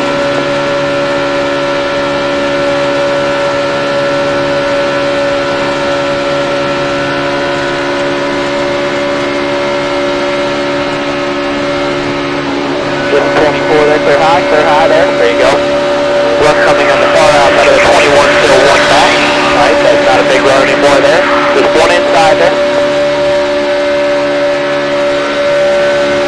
Just 3 wide in your mirror, just one inside.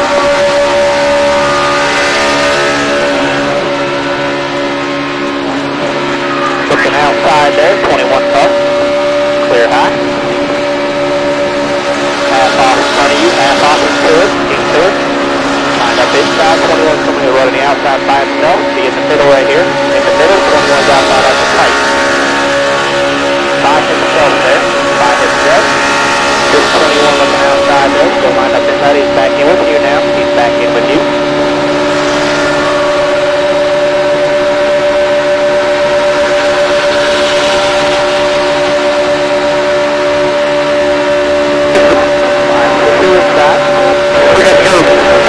Yeah, good point. 2 inside. Yeah, help coming. Too big. A lot of help coming. 2 inside. There you go. 2 inside, 2 inside, 2 inside. 1 inside on the line, 21. 31 on the line down there. Just 1 inside on the line. So 3 wide in there. 24 is clear in the middle right there with you. 1 inside.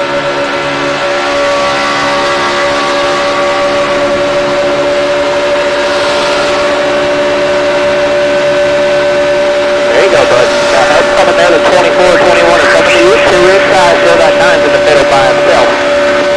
He'll be racing that 18 for the lucky dog. 1 inside, there's 3 wide in your mirror back there.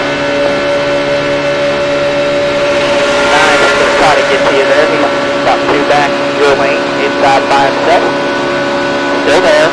He's got help down there a little bit. 9's trying to get to you. Line up inside. Line up inside. Still inside. Still inside, 27.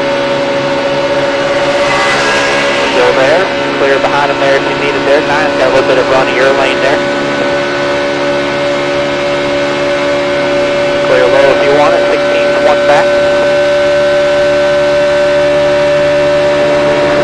Coming to the 300-mile mark at Talladega in the wild card race in the chase for the NASCAR Sprint Cup. Our telecast today presented by Pennzoil. 29 lead changes. 16 different drivers have been out in front. The caution flag is only waved twice so far. And Kevin Harvick is the man pacing this race at the moment in the Richard Childress Racing 29 car. The last victory for Richard Childress Racing was in this race 1 year ago, when Clint Bowyer scored the win. Right now, 5 of the top 6 cars running are ECR engines.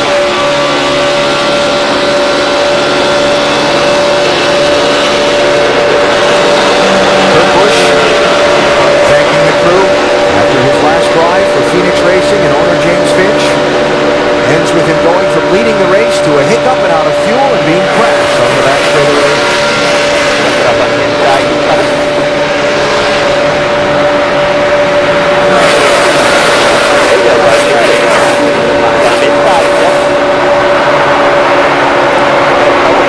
And we watch Dale Earnhardt Jr. in that neon green car try and get in front of Kyle Busch. Not with us earlier, Kyle and Jr. along with Trevor Bayne caught for speeding on pit road. On a set of green flag stops, all lost a lap. Bayne got the free pass at the most recent caution. 18 Kyle and 88 Jr. fighting to be the first car a lap down should the caution wave again. Yeah, I've been watching Junior work extremely hard and trying to fight his way towards the front of this pack to get back in that free pass position. Checking the garage with Mike Massaro. And Kurt Busch has just shaken hands and hugged all his team members. He'll be leaving after this race. Obviously, this is not the way you'd like to see this end. What happened? Yeah, we ran out of gas. I don't know how to explain it any other way than that. Ran out of gas while leading. We were 4 laps away from pitting. Just one of those situations to where whether it was a miscalculation in fuel mileage or the fuel cell wasn't picking up all the fuel. You know, we're a team that worked really hard this year, and little things might have been overlooked here or there, but we gave it all we had, and I just went around and hugged all the guys and said thanks, and it's just a tough way to go out, man. We were leading, ran out of gas. It's kind of how our year went this year. We had all the potential in the world. We just never pulled it all together for 500 miles. It's always chaotic when you come to Talladega. Making matters worse, you had a damaged race car. NASCAR was telling you to stop. Did you hear that command? No, I didn't. I got out of the car and surveyed the damage, saw that it could still roll. So I jumped back in, and I remembered with these engines, they'll run at 20% of fuel pressure to get it back to the garage. So I tried like heck. That's the competitor in me. That's the desire that I have, and that's what gets misconstrued all the time. And this is the way my life works. Today's a perfect example. I'm leading, I wreck, I run out of gas, I'm still that competitive guy to try to get back in the race, and now NASCAR is yelling at me because I don't have my helmet on, and I'm trying to get it to the garage so the guys can work on it. Now I'm in trouble. Now I got this little storm right here. I mean, this is my life, so I'm not complaining. I put myself in a lot of these situations, but it's on the good things now moving forward. I got all the bad luck out of the way, and this year's been a great year to test me in every which way. Thanks for your time. Right, thanks. Alan? Hi, Mike. So the thoughts of Kurt Busch. He moves on to Furniture Row Racing beginning next weekend at Charlotte Motor Speedway. Jamie McMurray in the one, trying to get the lead from Kevin Harvick. Kyle Busch 18, Dale Jr. 88. The subplot racing to be the first car lap down. And still 29 cars on the lead lap.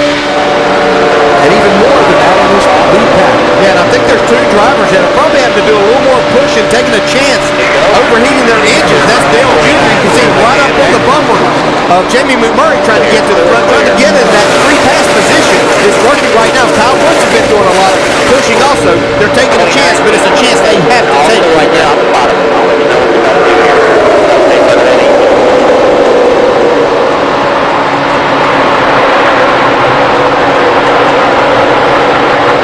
So Jamie McMurray back to the lead.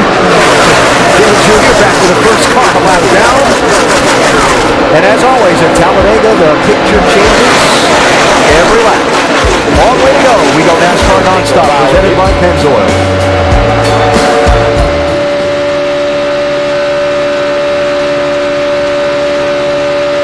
17's giving that 18 a push. 2 back in the middle groove there. 29 still clear. 29 still clear. 29 is still clear. They're actually 2 wide behind him now there. They're starting to build some momentum up now. 29 still clear there. 1 behind the 29. They're outside the 29 now. 2 back from you. 1 back from you. Outside the 18 and 17 there. Clear behind them. All clear, all clear, all clear. 29 still clear in your mirror.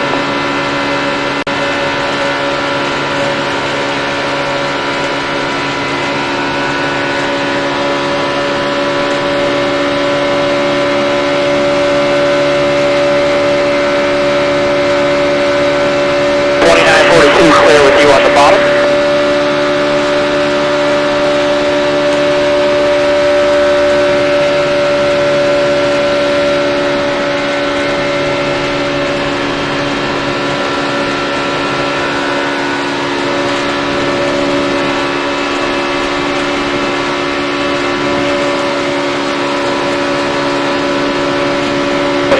Still clear. 29 still clear. 42 is almost clear in his mirror there. 42, they're at his door now. 31's out there at his door. 29 still clear by 3.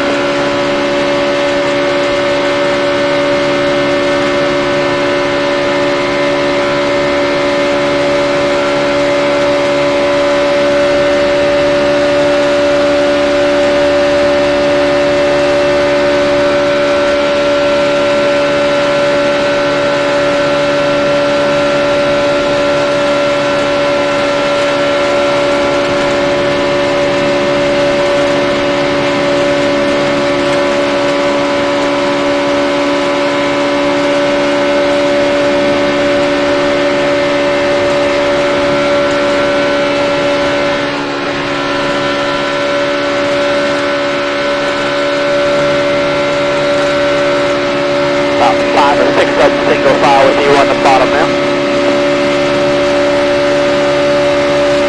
Right now you are the lucky dog. 18's in front of the leader, so you're the lucky dog right now, sir.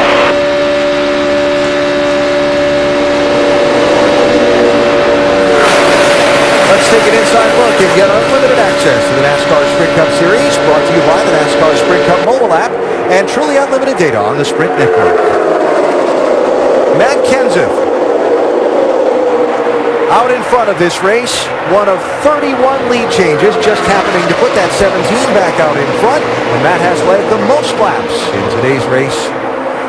He's been out in front for 22 of the 121 circuits. Dale Earnhardt Jr. has been out in front for 18 laps. Get unlimited access to NASCAR with live in-car audio and real-time stats on the NASCAR Sprint Cup mobile app, only from Sprint. Get the app and Sprint's truly unlimited data plan at sprint.com/speed. Boy, right now would be a perfect opportunity to get a couple of cars that have, a couple of drivers that have fast cars back on the lead lap if we could have some type of caution with Kyle Busch. He's actually back on the lead lap right now. Dale Jr. will be the recipient of the free pass. Yeah, the problem is for a caution to come out, there's been some pretty risky things happening out there. See, a couple of times it should have been a huge wreck, and it really turned out to be just a few cars. Some of the championship contenders running up front. Some have chosen to hang out on the back nose today. Let's update them now as we go up to speed. Starting with Mike Massone. Well, Alan, we knew coming into the day that the 17 car, Matt Kenseth, would be fast. That's based upon how they performed at restrictor plate tracks throughout the course of 2012. But it has been a bit of a struggle for them trying to dial this machine in today. They made a track bar adjustment for the 2 rounds on the last stop. Matt Kenseth came over the radio moments ago telling Jimmy Fennick he made it worse. Way too loose in traffic for his liking right now, Vince. Well, the next in line is that green car of Dale Earnhardt Jr. Now, Jr. is a lap down, but he is in the lucky dog spot, so if we get a yellow and he stays in that current position, he's going to be back on the lead lap. He was penalized for speeding on pit lane. Crew Chief Steve Letarte told Jr. we got a long way to go, a lot of racing left. We'll get that lap back and we're in good position. Jamie? This has been a good day for Kevin Harvick so far. The plan from the beginning was to run out front. Based on what they found out in practice, the car was good up front. It was good in traffic. The only issue for Kevin today is running on the bottom. He said it's been terrible for him. He prefers the outside. Doc? And behind him, back now in 6th position, is Greg Biffle. And Biffle, who has lost 6 positions in the point standings the last 3 races, the first 3 of the chase, said, we got a good race car, but the car got a little bit free. Remember, this pavement starting to wear a little bit. They added some wedge on the last pit stop, and the other issue was saving fuel. Greg said, I can save a little fuel, and I have. This run, we should be able to make it to about 43 to go. Vince. Running in 8th place is the 2 of Brad Keselowski, the man who came into this race as the chase leader. Remember, he's won 2 of the first 3 races here, and he's won twice here at Talladega, including the race here in May. It's been a pretty uneventful race for Brad so far. Their strategy was simple, Crew Chief Paul Wolf says. We're going to go for it. It's business as usual. Doc? And how about the 6-time Talladega winner, Jeff Gordon, who felt very confident he had a car that could win it here today. Started today 48 points back and said, I can make a big gain today. But a moment ago, Jeff on the radio said, unless I have the 5 car pushing me, I'm not going anywhere. If I can get the 5 to me, we can make some progress. Now, talk about the 5 car, Kasey Kahne, who ran out of fuel and had to restart back in 28th position, came on the pit road, topped off his tank at lap 102. Maybe it was the different weather conditions. Maybe they didn't get it full. Either way, they're hoping to make it to lap 143, 144, and make the final pit stop. And also, they've got to get to the 24 car to get both those cars together back to the front. Jamie. Chad Knaus told me this morning there was no specific plan for Jimmie Johnson today. He told me he was going to leave it in Jimmie's hands. So what did he do? Right at the start, he fell back, as you're looking at Denny Hamlin there, who's working his way forward. Jimmie Johnson, he dropped to the back, went to the front on pit strategy, led some laps, and falling back now. After the last pit stop, though, Chad Knaus just radioed to him, it's all out. We're going for it after this. Mike? Jamie, talking to Clint Bowyer this morning, he was full of energy, actually bouncing off the walls. You can understand why he'd be so excited. After all, he's won the fall race here in Talladega the past 2 years. Felt like he had a pretty good race car. However, he's lost a little bit of stability, especially in the rear end. They pulled the Packer from the right front on the last pit stop, but still the car has not reacted the way he's liking. He's in the middle of the pack, exactly where he did not want to be this afternoon. And for the lead, Greg Biffle pushed by Eric around Matt Kenseth. They'll line up outside there. It is Ford running 1, 2, 3. At a track where, for whatever reason, they certainly run well. They just haven't had one success in recent years. Only 2 of the last 27 Talladega races have been won by a Ford. Outside there, so on the bottom, 1 outside. On the other chase drivers, Tony Stewart there running in 22nd position. Martin Truex Jr. running in 28th. Where they swap that back and forth between them. Again, a couple of guys that have chosen to hang out at the back of the pack. They're there. You're clear. You're clear. All clear. 21 and 43 coming with a 10 in front of the far out. We're going to see how strong that 18 car is, though. If he could get that lap back, he would be a serious contender for the win. Yeah, as would Dale Jr. be in a position to make that happen, too. See up there on that second part there. Trying to make all of that work, and just take, you got to stay hooked up so much right there. Trevor Bayne, who was a lap down at one point, got that free pass. He's making a solid run there until he lost his partner. Looks like the 10th car, he's about 12 cars back on the outside pretty wide.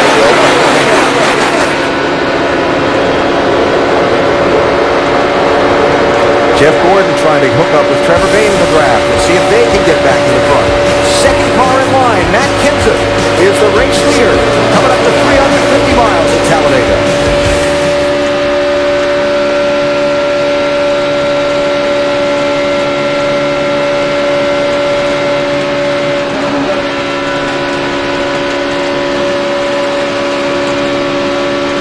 Next 3 cars lined up with you, all single file there.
And the 34th lead change of the race is Jamie McMurray, pushed by Greg Biffle, 1 and 16. Go by Matt Kenseth into the top spot. They go by the 18 of Kyle Busch to put him back a lap down. Bernie Dale Earnhardt Jr. is on the 2 Certain caution coming up. And the circumstances not changed. Jamie McMurray is going to have a say-so in who wins this race today. He's either going to win it, or I think he'll be pushing the person that gets to start finish line front of the 188. Still clear there, coming with a run. If that's the finish of the race. Yeah. We have had a tendency of these races to show a little overtime here. I'm not sure what that 31 push through your mirror there. Make sure he's pushing it. The only thing is, I've seen NASCAR really kind of all over the place. You don't expect to see that here at Talladega, but his car is not very same. You see Junior now get shuffled out. He's trying to make something happen to see if he can get by the 18 of Kyle Busch to get himself secured. As these pit stops are starting to come up here before too long, we want to make sure you're that's the time that a lot of things can happen. This guy pit stop was all the last time. Kurt Busch ran out of fuel, caused the crash. But we also see people trying to get to pit road that cause accidents and caution. So you want to try to be up there at that point. You can see they're virtually side by side now. And Jeff Burton's back up in there, showing himself once again. Driver that could see the checkered flag last year, almost had it in hand, but got passed by his teammate before they got to the finish line. Boy, he needs a win. I mean, it would do so much for him right now. Have pretty tough over the years. A win right now would make it. And Burton in the thick of it right now. In that 31 car, showing in fourth position. Last time they lined up big track. Lined up big track. Still in flat.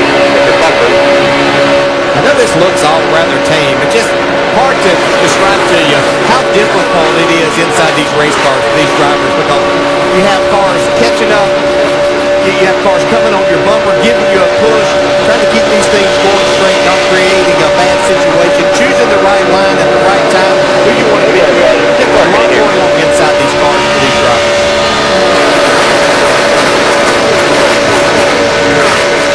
Just to clarify, in that race to be the first car lap down sub-story within this fight for the lead, Joey Logano in that orange car. Remember earlier, he was in the race to be the first car lap down. He's 2 laps down now, so he's not a factor in this. Other guys that are 1 lap down, besides Earnhardt Jr. and Kyle Busch, David Warner, 36, Brandon Castle, 83, Michael McDowell, 98, and David Reederman in the 10.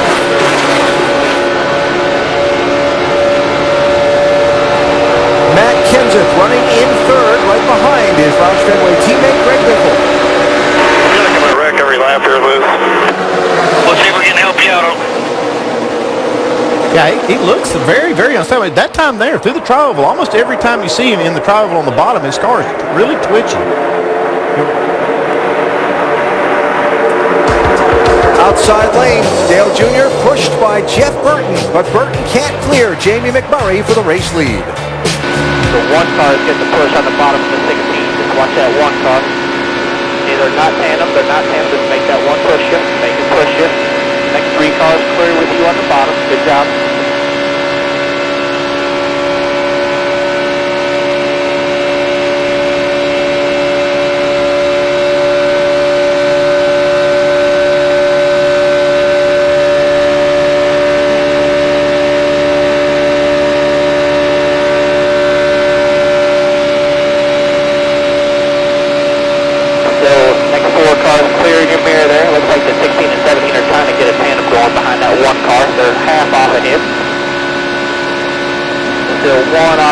They're trying to hook up there. They're outside him, outside the 1 car.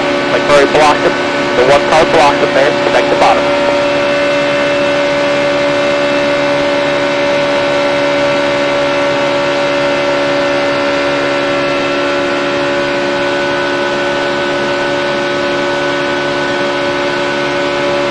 Keep doing it still, man. We're about 5 away. We're 5 away.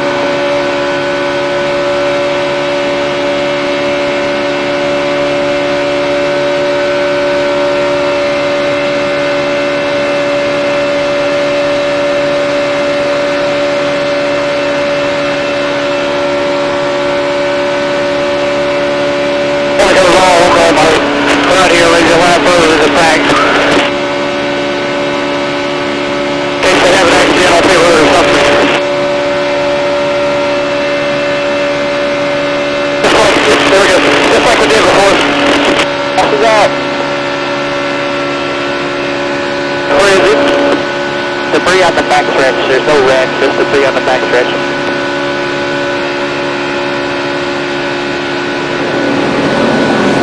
Caution out, Talladega debris reported on the back straightaway. And that yellow flag, a race changer for Dale Earnhardt Jr. and Kyle Busch. Jr. in front of the race leader and gets to come back around and catch up to the tail end of the field. He was on the lead lap, just 2 2/3 miles behind.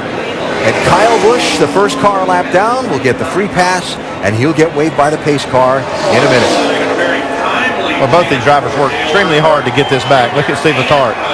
Yeah. Back in it. Lap 62. Junior was tagged for speeding on pit road and got a lap down. We're at lap 138 now. And he just got back on the lead lap. Yeah, and I think that the strength that he showed there, that Kyle Busch showed there, they're going to be factors in this race for sure. Two drivers that know how to get it done here. And plenty of time to get it done.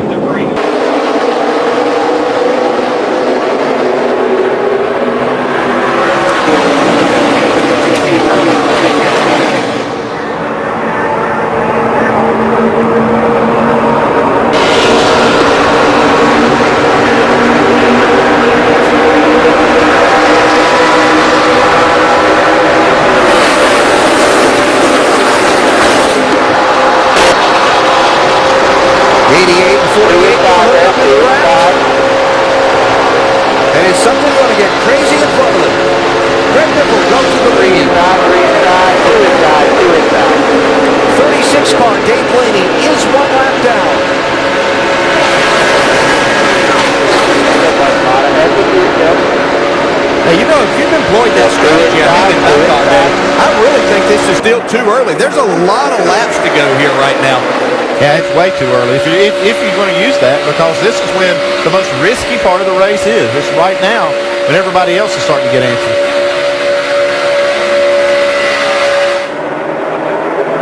But it does totally go against what most race drivers want to do. Hang back there. You get antsy. You've ridden around out there for a long time. You'd like to see what your car's capable of here. That was a very close call between McMurray in the 1 and Mears in the 13. Wiggled a little bit up off that bottom lane. Mears started to go to his inside, and then Jimmie came back down. Everybody got away with it. I see that 36 car in the second car inside. He was able to start in front of a lot of leaders because they made that extra pit stop.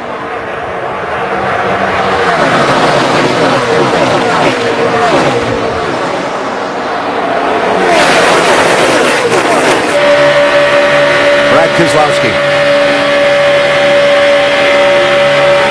Now, I agree in Brad's case where he started up front here on this restart, even though he's been hanging back a lot of this race, you're up there. You got to try to keep that track position that you have right now. One inside, 7-8 on the bottom, 7-8 on the bottom. We're going to see that ramp up a lot here. The bumpy's going to get a little bit harder. The holes are going to get closed up quicker. Kevin Arthur, 29. Alright. Two inside. Really good plenty of this. Got it that way. Two inside. Clear. All clear. Most of the car is in the middle lane there. Got 3 in front of you on the car outside, and about 7 in front of you on the bottom. About 10 in the middle.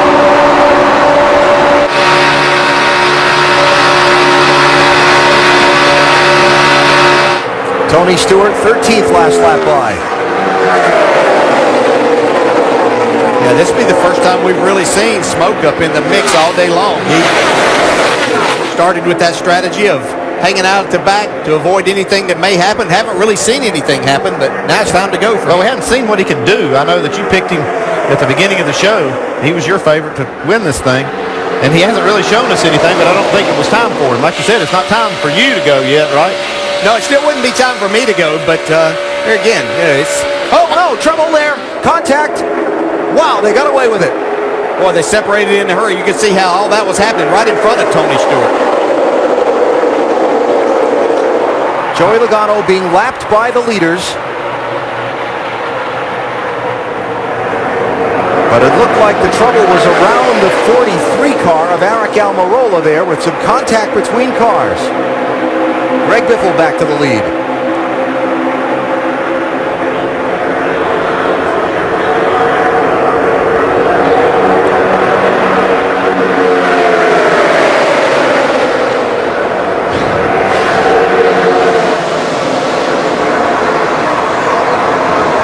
Actually, the first contact was Matt Kenseth and Jeff Gordon. Looked like Gordon got into Matt. Yeah, but Matt got loose, I believe, once again down into the corner. Now, it could have been because of contact getting pushed down into the corner. We've just seen this all day out of Matt Kenseth car, really wiggling into the corner. You're good. Everything's fine. He's going to have a hard time here. Got to be careful. In the latter stages of this race. Yeah, you got to be careful if you're going to push Matt Kenseth.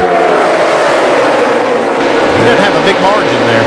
Everybody scattered behind him, and somehow they all got away with it. He's made 2 great saves so far that could have created some big problems for a lot of people, including himself. But that car is fast. It'll be too early. It's like Gordon's agreed with you, Dale. We're too early. Well, yeah, depending on what you want to do, but you probably should know what your car's capable of by now. And I would think that most of the time, 15 laps is a long time around here. That should be plenty of time to work your way from 25th spot to the front. Perspective, we've still got 100 miles to go. 100 miles. That's a lot of racing. And a lot of drivers have worn thin on patience here by now. So some things are going to happen here. All the accidents in the mid-race happened in the late stages of the race. 24 cars involved in accidents that happened after lap 143. We're at lap 149 now. 24 is not pushing that 100. It'll be Murray in the one. There you go, man. You got some good ones in front of you there. I'd give that one to Biffle by an inch or two.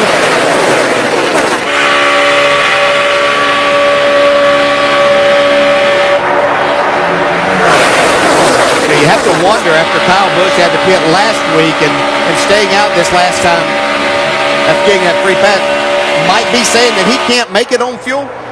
Either that or says that he can and didn't need to come back in. Or that they'd rather take the first position and be up front and expect that, like we were just talking about a minute ago, the closer we get to the finish of this thing, the more likely something's going to happen. Now, that's what did him last week. Understand? Let's talk a little mileage and strategy. You mentioned one of the best cars all day long has been the one car, Denny McMurray. But Bono, you guys concerned about fuel. How short are you? Well, I think we're with the rest of the field. You know, we're probably a half to 1 lap short, but we feel like ECR power is a good mix between power and mileage. And maybe the Fords and some of the other guys are a little bit shorter than us. So I think everyone's in the same boat. One caution, I think we'll be okay. But we're staying out from here on and trying to get the win. Mileage aside, do you have the best race car here?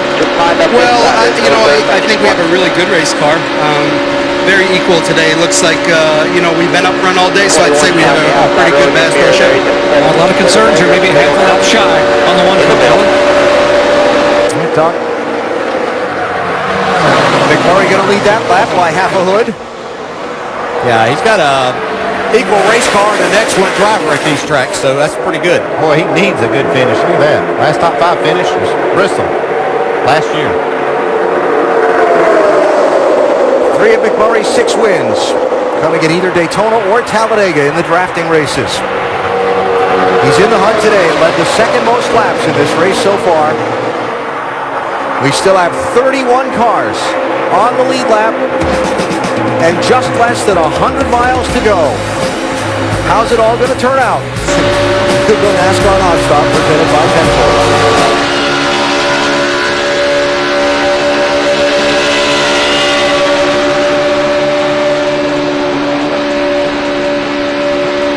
They'll just lined up inside.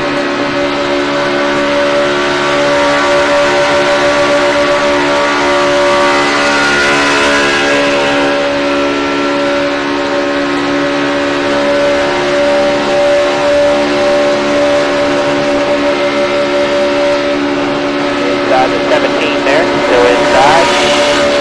21 coming with a run on the outside all by himself there. Alright, 2 inside, 21's going to try to get you there. Still 2 inside there, 2 inside. No help here still, 2 inside there, 2 inside. 21 coming up to help you now, 2 inside there. There's a middle behind that 43 if you want it. Alright, lined up there now, 2 inside. 2 inside, 2 inside. Clear 1 lane down behind that 21 if you want it. There you go, just 1 inside there. 1 inside, 1 inside. Still coming with a run there inside. 24 is trying to get to you. 24 is with you. 1 inside.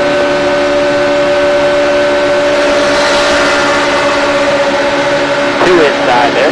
2 inside. Still 2 inside there.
Another lead change. Jamie McMurray to the front at Talladega, looking down from our aerial coverage provided by Goodyear. From pit lane to victory lane, every NASCAR driver counts on Goodyear tires.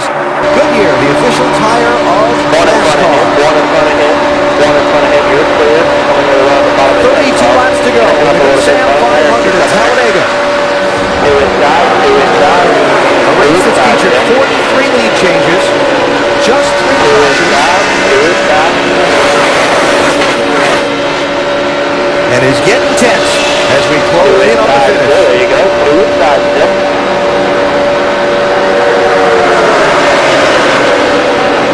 One inside. Murray just keeps on being the 24 inside. Two inside now. Two inside. That's a strong horse today. One inside. Two inside. 22 into the middle right there. Just one inside. You're clear. You're clear. Kyle Busch started to push a little water in that 18 as he tries to push Greg Biffle past Kevin Harvick in the 29, Jamie. And Kevin Harvick talking to his crew chief, Gil Martin. Gil telling him he's going to be a lap and 3/4 short. So Kevin telling him when he's letting off the gas and when he's not. In the meantime, he likes to be the one pushing. That is the position he wants to be in. And he has a teammate in Jeff Burton, but he's a few cars 30 behind. to go right here at the line. 30 to go there. There's 10 cars coming up there behind you. All right, Jamie Harvick there behind Greg Biffle. Jamie McMurray with Kyle Busch behind him. As Juan Pablo Montoya takes the 42 car to the garage. As he came by the start-finish line the last time, he just pulled out a line. Apparently it was an engine issue. Tony Stewart starting to show up toward the front in that 14 car. One of the guys that's run around toward the back of this lead pack a lot today. He might have done that, but when it comes time to draft your way up front and figure out which lane to be in, Tony Stewart's one of the best at doing that and utilizing the air and his race car and getting himself in the right position to win these races. Yeah, Dale, you were just the same way. I mean, yeah, what is it? What is it that makes so well, you work for the best at it in Dale Earnhardt. A lot of things he did, but you just develop a feel for it as to what you can do with your car and what you need to do. And you get more of a feel of it without having to look at your gauges and things like that. Like the tachometer will tell you that you're picking up speed. You just gather that feel, and Tony Stewart's one of the best at that. As is Jamie McMurray up front right now. Confirming it was engine by the 42 car for Juan Pablo Montoya.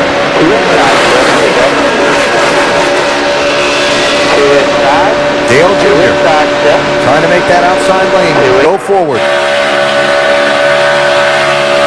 Spent a good chunk of the center section of this race a lap down after a pit road speeding penalty. The fans are on their feet now as you see that 88 going forward.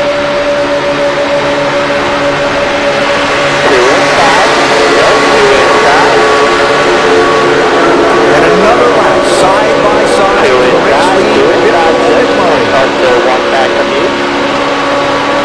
Still one back from you. Two inside. Here you go. One there. Two inside. Two inside. Yep. Two inside. Jeff Gordon back in 17. A little bit there. You're clear. Yeah, while you're back here, Two inside. can save us just a little bit of fuel. It's going to help us in the end. Two inside. Yep. Eddie DeHaan. Oh, that's two here. Two inside. 27 laps to go. We go NASCAR nonstop. Presented by Kasey. Two inside. Two inside. We got the 10 car one behind you. Two inside.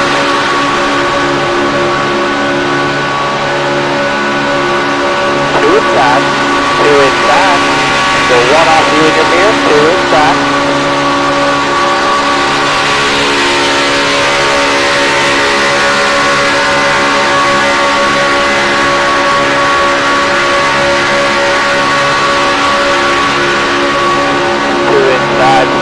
Two inside. Here you go, man. Two inside. Just like that.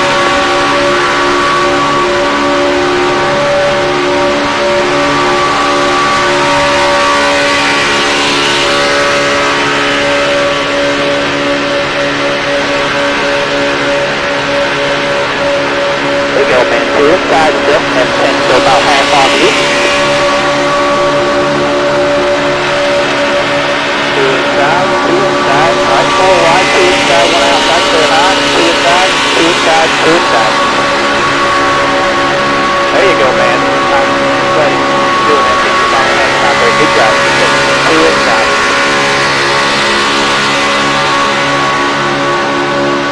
2 inside, still here. 2 inside. 2 inside, 2 inside. 18's going to be with you now, so make him help you. Push from the 18 here, 2 inside. Let you go there, 2 inside. 2 inside, 2 inside. 2 inside, 2 inside. No cover there, 2 inside. 2 inside. Push from the 18 here. There you go, just make him stay with you there. 2 inside there. Make him stay with you. 1 inside on the bottom there. 2 inside now. 2 inside.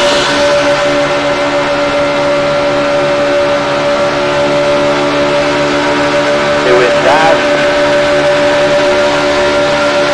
2 inside. 2 inside. 2 inside.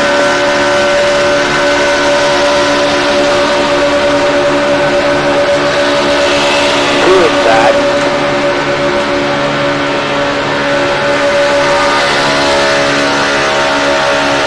2 inside, so 18. Coming to 23 laps to go at Talladega, Greg Biffle is the leader. As the picture continues to change, David Ruderman's just gone to the garage. Kyle Busch shuffled back into line from second place to where he runs now in 16th position, as you saw during NASCAR nonstop coverage. And still people trying to figure out when and how to try and go to the front. And so we're going to have to decide, you know, is do we try to hook up with this 88 and push him up to the front and blow off quite a bit, you know, before we get ready for the end, or do we need to wait toward the end? So that from Jeff Gordon, Doc, who have they made any decisions on that? Well, just a moment ago, Alan Gustafson said Jeff was saving fuel. He just finally turned him loose. Said, okay, Jeffrey, and from now on you can go, buddy. Just going to turn you completely loose. He was saving gas. They were a little concerned, a little short. And now because of the radio, Jeff's going to try to find somebody he would love to get to the 88 and be able to get hooked up with his teammate to the right side there, and maybe the two of them go toward the front. All right, so Jeff's still kind of trapped there. Back toward the end of that line. Further back, this group separated by a little racetrack to a second group where Denny Hamlin runs all the way back in 27th place. Would you clear that group? The gap from that group.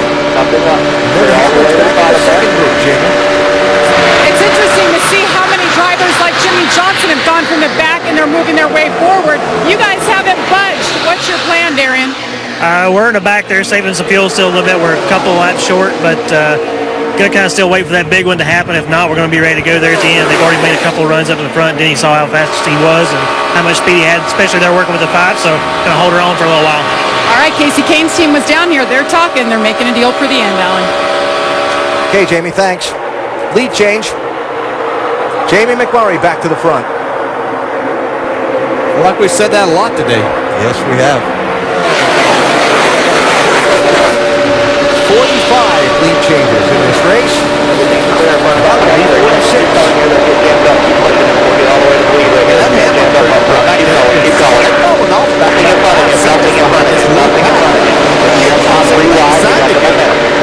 How quickly they can make that up? That's going to be outside lane. Denny Jr. pushing for 2 lap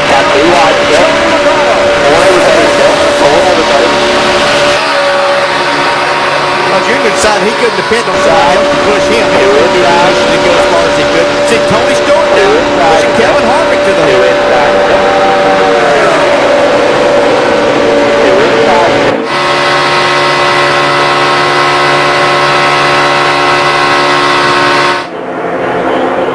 tell you that McMurray kept wiggling in front of Greg Biffle, and I was waiting for them to get together.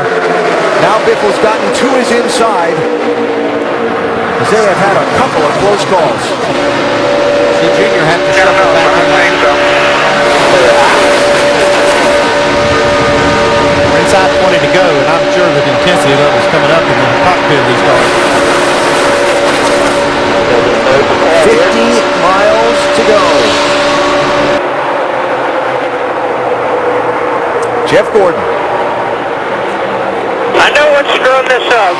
That one car is moving from lane to lane to lane to lane. I mean, geez, yeah, I don't know why people think it's a great restrictor plate car. I just think it's a chicane. High-speed rush hour frustrations in the draft at Talladega. 18 laps to go. You continue to see the action as we go NASCAR nonstop, presented by Pencil. Clear to the middle. In the middle, clear low, one outside door, bumper clear high, one inside.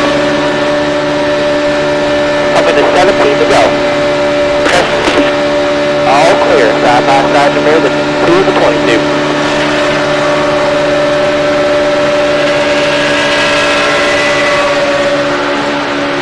He's going to be in the middle here.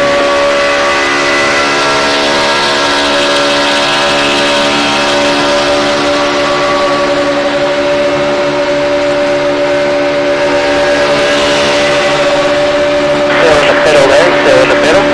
He's 4 wide here, 1 inside, 2 outside. 1 inside, 2 outside, and just 1 inside, just 1 inside.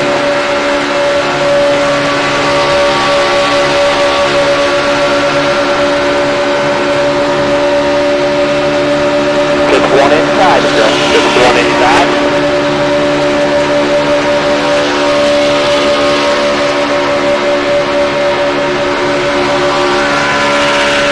Just 2 rows here, man. No third row yet, no third row or anything yet. Must line up inside. I've been 3 wide up here, plenty of the 9 on the far outside by himself. They got the 9 on the far outside here.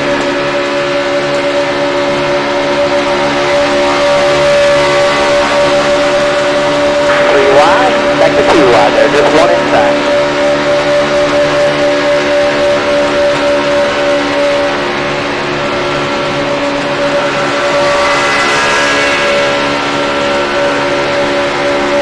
There's just 1 inside there.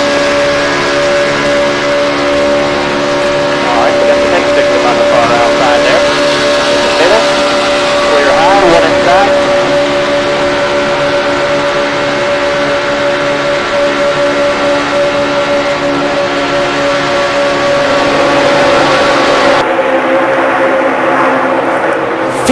Lead changes. And coming to 15 laps to go at Talladega with 30 cars on the lead lap, and the winner, anybody's guess. Kasey Mears out in front. He's hung out front or around the front a lot of this day. What a sport that he's got. He's got a Ford. Greg Biffle's pushing him.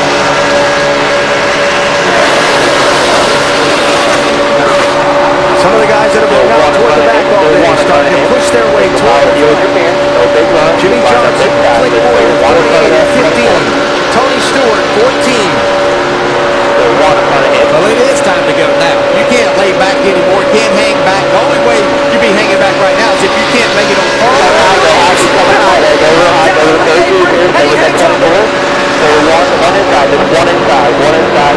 Two big wrecks that should have happened. Him and his teammate. I don't know how. You're clear. Clear by 1 in front of that 29. Clear by 1. Very Half in front of him. Half in front of him. To the lead. He's doing. 1 inside. He's 29. Push 24. Bumper clear. Side by side in there.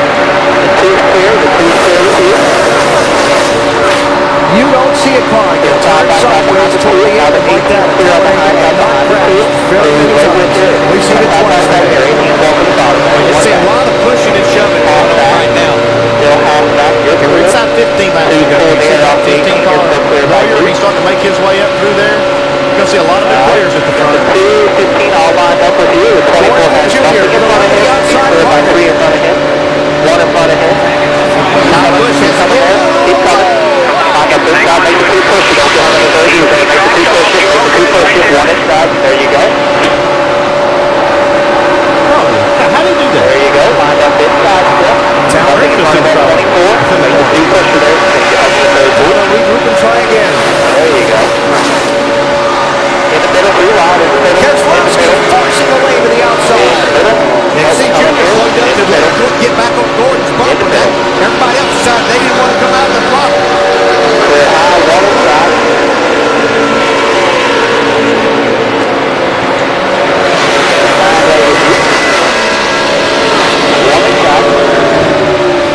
Greg Biffle. Oh, my. Yeah, you're supposed to wreck right there. Unbelievable job by Greg Biffle. And then Gordon and Junior. Yeah, Gordon's going for the lead here. He's got a head of steam with Junior. Sideways to the crowd. Looked like maybe Junior expected McMurray to protect that lane, and McMurray moved up a little bit. When Gordon went high to go around him, and caught Junior on Gordon. I need to know where the 244 is.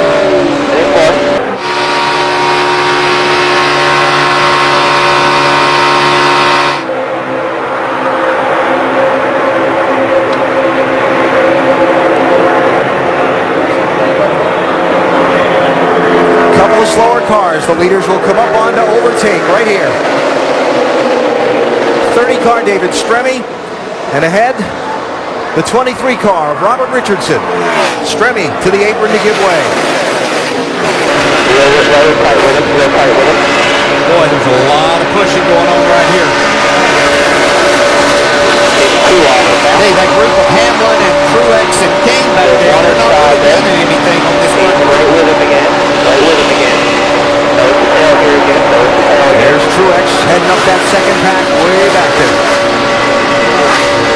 6 seconds off the lead. About 4 seconds off the tail end of that lead group.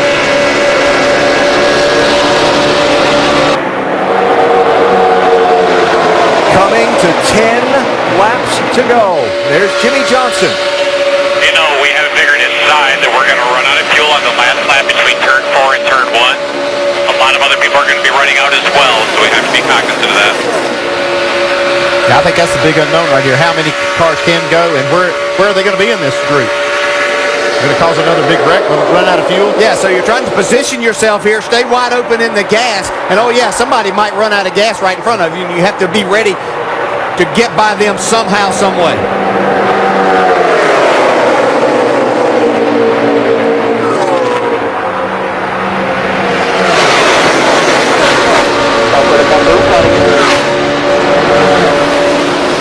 Who makes the next move? Who decides it's cool enough and they need to go now? 9 to go right here. There's one off of them.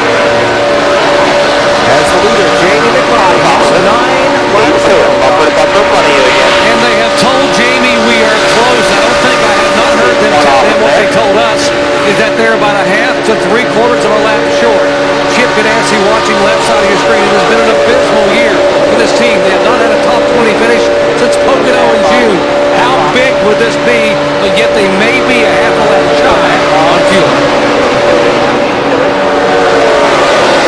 This whole thing can turn inside out in a number of ways in these last 8.5 laps.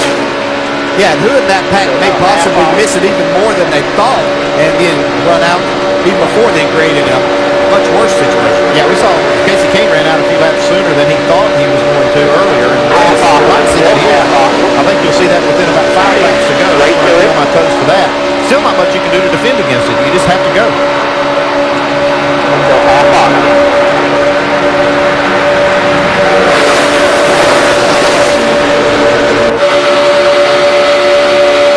There's Jimmie. Back in 18th place. Yeah, there's a pack coming. That second pack with Hamlin and Truex and Kahne, they're starting to now get a sniff of this lead draft. They were quite a bit quicker the last lap. They've actually closed the gap. If they get there, they'll have a lot of momentum to see just how far they can go. Yeah, but you're going to have to stay tucked up pushing, and I just haven't seen anybody be able to stay there that very long. But once you get inside of 5 laps, you got to push and get as much as you can.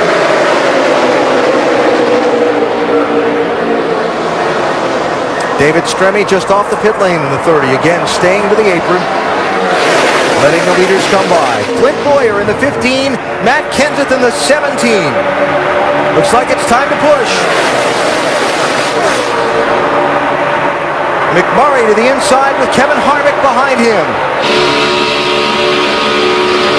And Kyle Busch pushing on Harvick.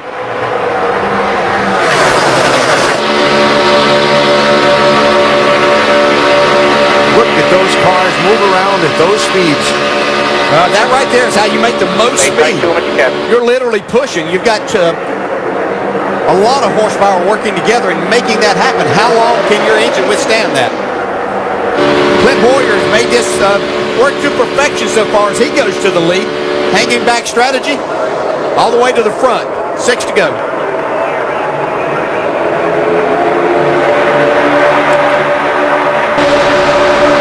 Kasey Mears, 13, still in the mix. Jeff Gordon and Jimmie, the team cars together. What about people like Keselowski and Hornish a little further back, coming up 3 wide, 22 and 2.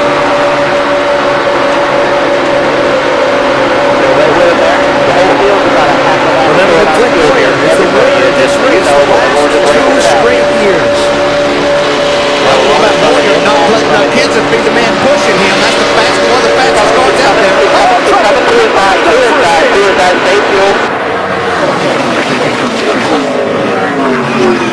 And somehow, no one else is involved. Hey, we got front end damage here. Job today. That's a tough break for this team. They had a great car today.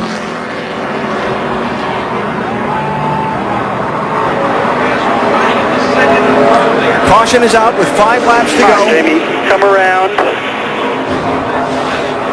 Jamie McMurray being pushed by Kevin Harvick at a place on the racetrack where his car is kind of looked to the eye to be a little unstable at times during the day. Yeah, and anytime you get hit going through the trial, well, you have a lot of wheel in the car right there. I mean, it's a normal turn that you're making through there.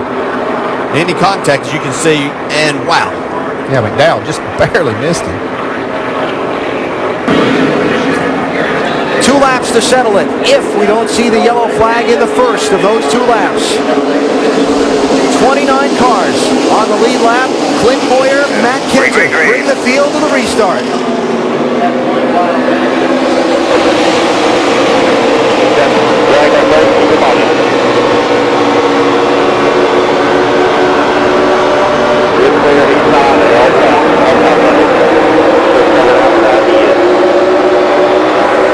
Ryan Newman makes it 4 wide back in the pack. That was close. Matt Kenseth and Clint Bowyer. Contact there as Kenseth trying to clear Bowyer.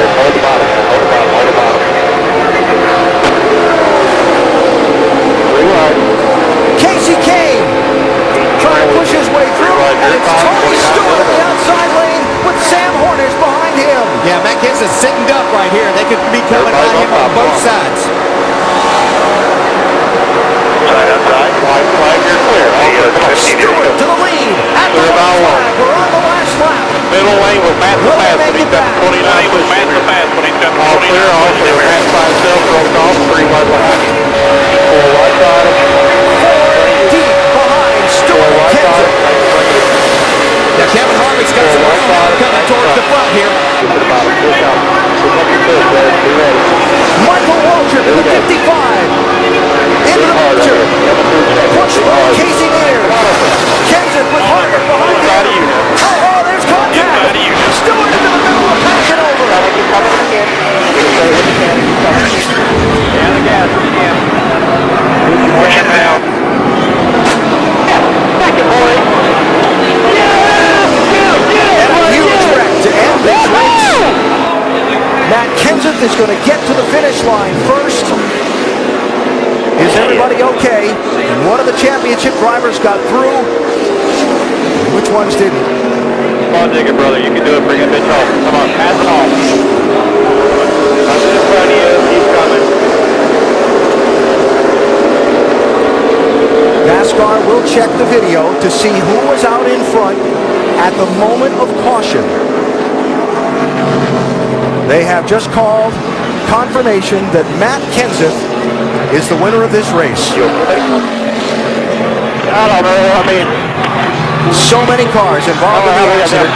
It's like that. I can say Tony Stewart's car up on its side. Jimmie Johnson's car all torn up.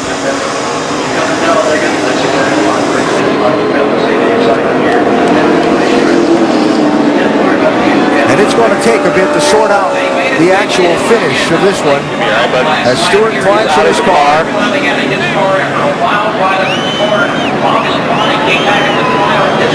And that's great to see.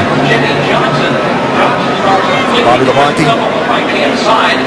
Bobby's climbed after Hendrick to Jimmie Johnson. Like this damage on Dale Jr.'s car below. Right rear is still out to see. And the scene. Something good. That will turn into a terrible day for him. And now his teammate going over to say hello. Dale Jr. just refired from the accident scene and came to the finish line. He's picking up Jimmie Johnson, who just climbed from his destroyed race car.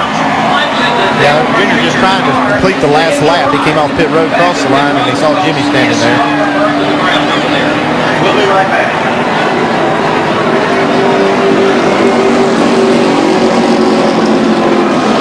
If that left rear tire doesn't come apart, not going to be good on Jimmie. Well, he'd be the first to know. Yeah, I know. Junior here on last lap. Chaos at Talladega Super Speedway. Sounds like a $3 million lap. Beneficiary of all the problems down there. Well, what a turn of events. First, show you who was in the lead at the moment the caution came out. There's Stewart with Matt Kenseth. Yep. That's ridiculous. And you see clearly Kenseth out in front as the caution light turns to yellow. Yeah, it looks like the first three might be Kenseth, Gordon, and Kyle Busch from that point. Yeah. But it was anybody's guess from that point. They waited all day to do it, but it was big when it happened. Yes, sir. See Michael Waltrip just barely catching the left rear quarter panel of Kevin Harvick. Get him involved. Stewart's car upside down on top of Kasey Kahne's number 5. Super Speedway right now. Let's go out and see if we can catch up with some of the top adventures. And down here, Greg Biffle, Kyle Busch, both of them kind of describing what's the laugh and probably a big sigh as well. How will they got for Talladega? Greg Biffle, 5th place right now. What did you see out there coming to the checkered flag? They're coming to the checkered flag. Yeah, and you know as a driver, Tony Stewart's leading this race. He's got no help. He tries to make a move that's going to get him some push and help. And you know as a driver, if you make that move, there's a chance that somebody's not going to lift on the last lap, and this is a situation that could happen. It's a product of this type of racing, and every driver knew that's the situation that you could find yourself in. And just kept it going straight, that's all I did. And once I was clear of all the stuff, you know, I kept going to the fair. From Clint Bowyer's seat. Dig hard. Coming to the checker. Dig hard. Dig hard. Dig hard. 4 wide, you're on the bottom. Come.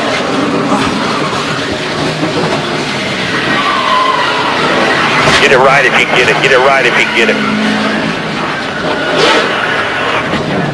Get to the checker. If you can get it started, get it started. I see. Kasey Kahne. About to have an unexpected passenger.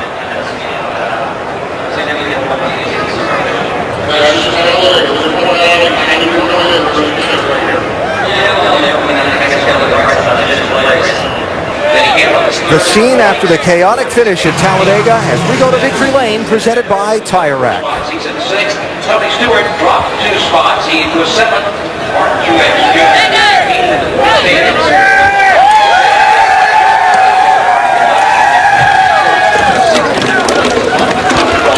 Matt Kenseth celebrating another restrictor plate win, your second restrictor plate win of the year.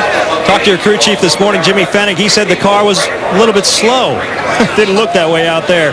How would you describe the day? It was pretty darn fast. It was really hard to drive on the bottom. We just kept getting looser and looser during the race. When I get back in the pack and I'd have people outside of me and people pushing me, it was really hard to control, but it was really, really fast. Doug Yates and the boys at the engine shop did a wonderful job with this Ford. And if somebody would slow up and get on me, I could just push them to the front. So we've been so strong at all 4 of these plate races. I feel really good for these guys to get to win. Restrictor plate racing isn't a lot about the driver. It's about Jimmy Fennig and this whole team back here. So proud of them guys. Real quick, I got to thank Sprint, Best Buy, Ford, Zest, Fifth Third, Valvoline, Gatorade, and Citizen. And also proud to have the NBCW on here for CF on here for today.